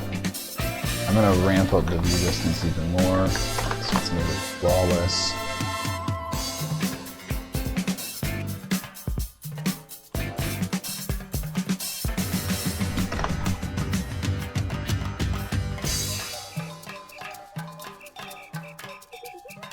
We're actually going to check which way is better for anti-aliasing.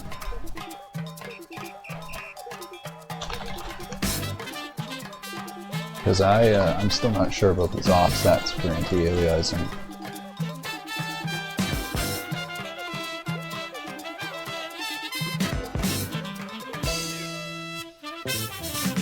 I think that is correct.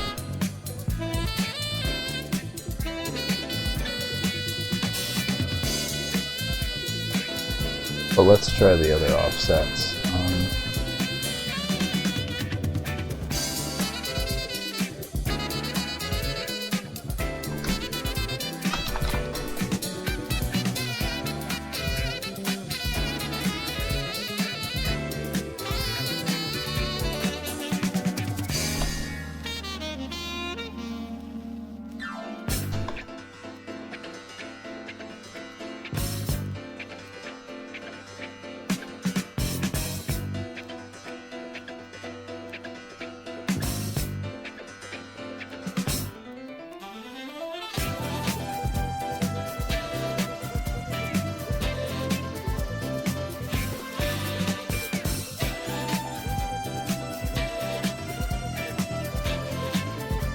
I can't even tell the difference. 0.5 is even, so we're gonna do that. Let's take this wallpaper shot before my GPU explodes.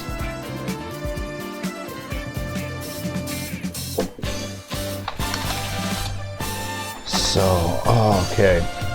Hold on. Is there an option to set the frame?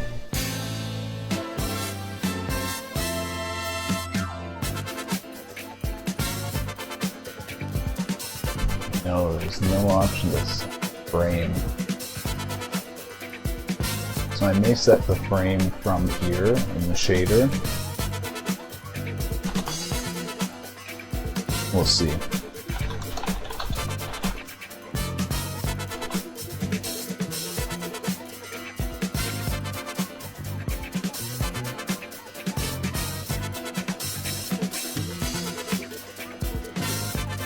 Okay.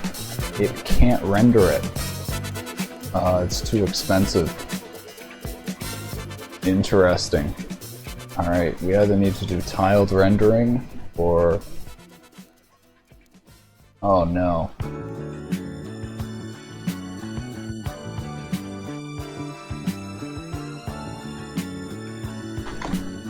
Alright.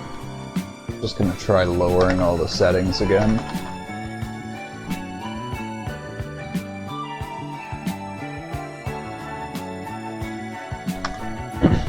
Oh god.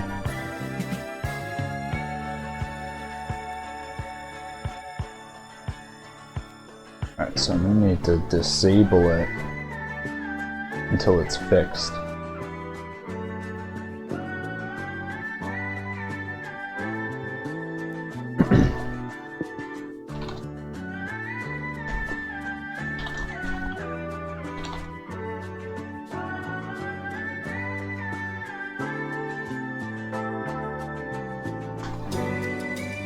There we go.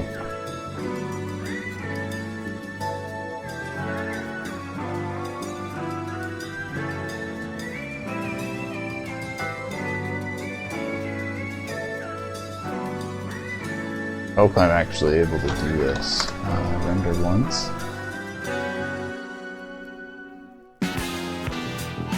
It might time out the GPU.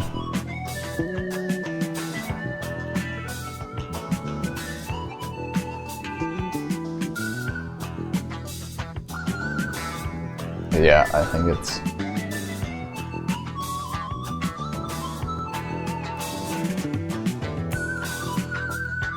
I know, I'm surprised it hasn't crashed. I don't know why sometimes it crashes when it times out and sometimes it doesn't. Let's try doing capture. Oh my god, I know what it is. I haven't updated it. Here we go. Now let's try. Capturing. Oh. So it was able to render and get to the capturing stage, and then it crashed.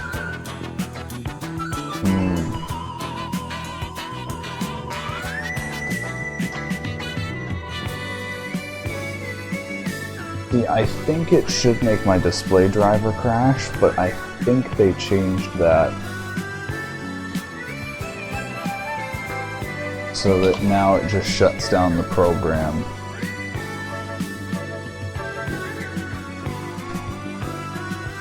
So there it is working a really bad rendering.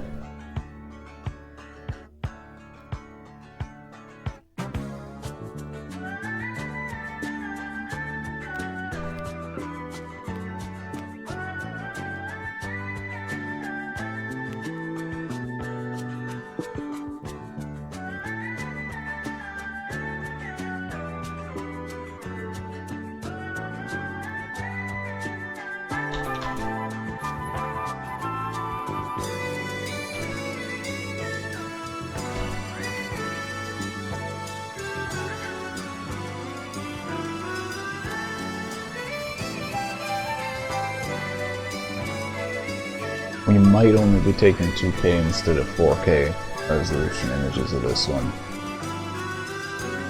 Because it is not looking like it's gonna, I wonder.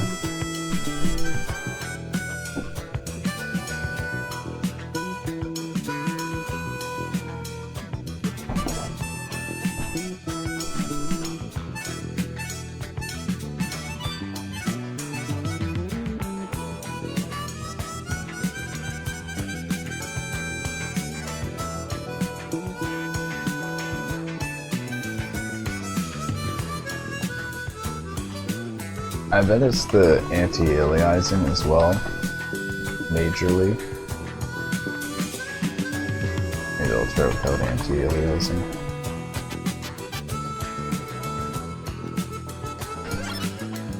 Well, now I know I actually can use tiled rendering, or yeah, could use tiled rendering. We might need to make a tile rendered ray tracer then.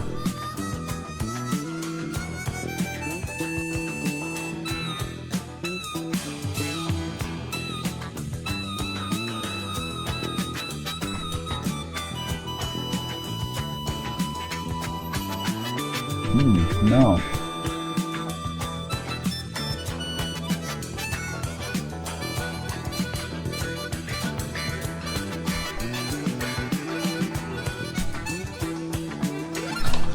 Well, here we go.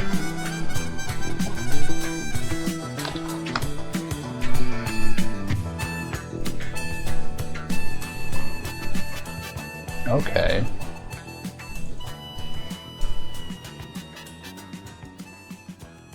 Look at that bad boy. Yeah, we might not do anti-aliasing for this high resolution.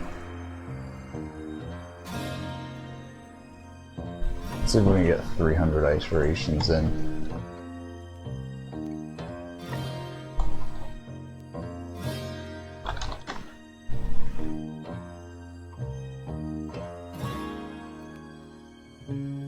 Oh yeah, okay.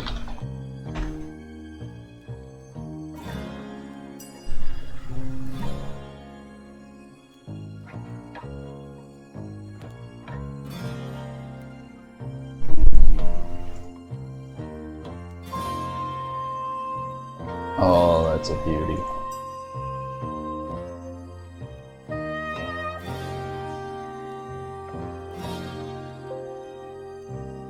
I'm just gonna call this Devious 2.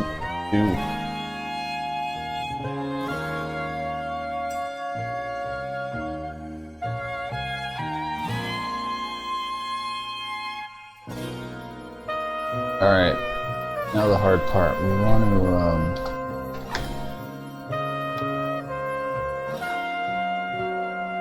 okay, we're gonna put the window size much smaller. And we're gonna render ahead. And then stop at one where we want to take another shot.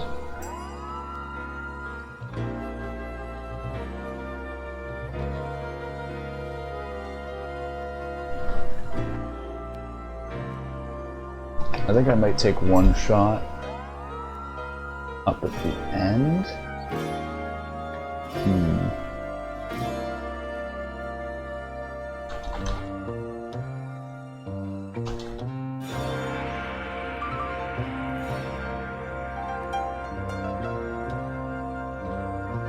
Maybe capture one right there.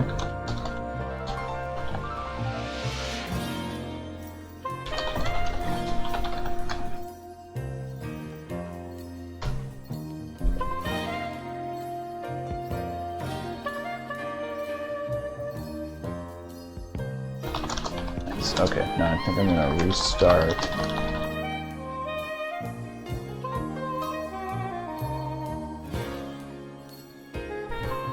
So we can take one while it's like in the middle.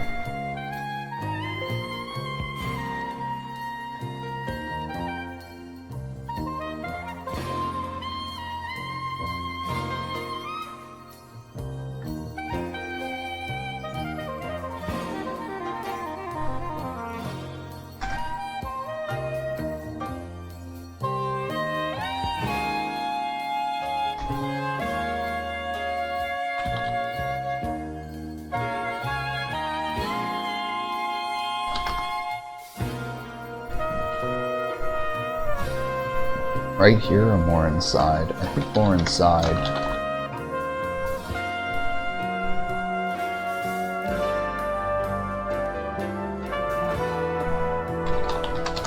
Let's blow this up. Or actually, should it be, there's more cubes here.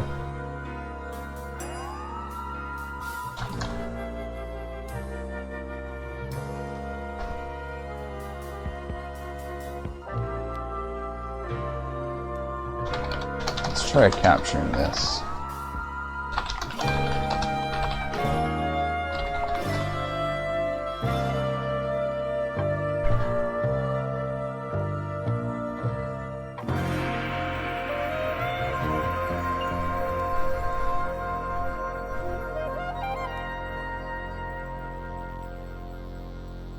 Yeah. Look at these. Yep, okay. I like these. These are all different shots. Go with this. This is gonna be Devious 2. Alright, there's our shader for March 12th. Oh my god. This stream went for a while. Man. Okay. I'm sorry for letting it sit rendering for 10 minutes. That happens though. Next time I'm gonna realize that, and I'll do that after stream. Thank you for watching though. I hope you enjoyed today's shader art. This was actually a pretty good one, I think. It was a nice long stream, and the result was amazing. So the high resolution rendering will be up on Twitter. The video of these also go up on YouTube on Ethan's past live streams, and that is actually like full 60 FPS, nice quality recording. If you're interested in that. The wallpaper versions that we just captured there are going to be up on the Twitter as well. Want those wallpapers?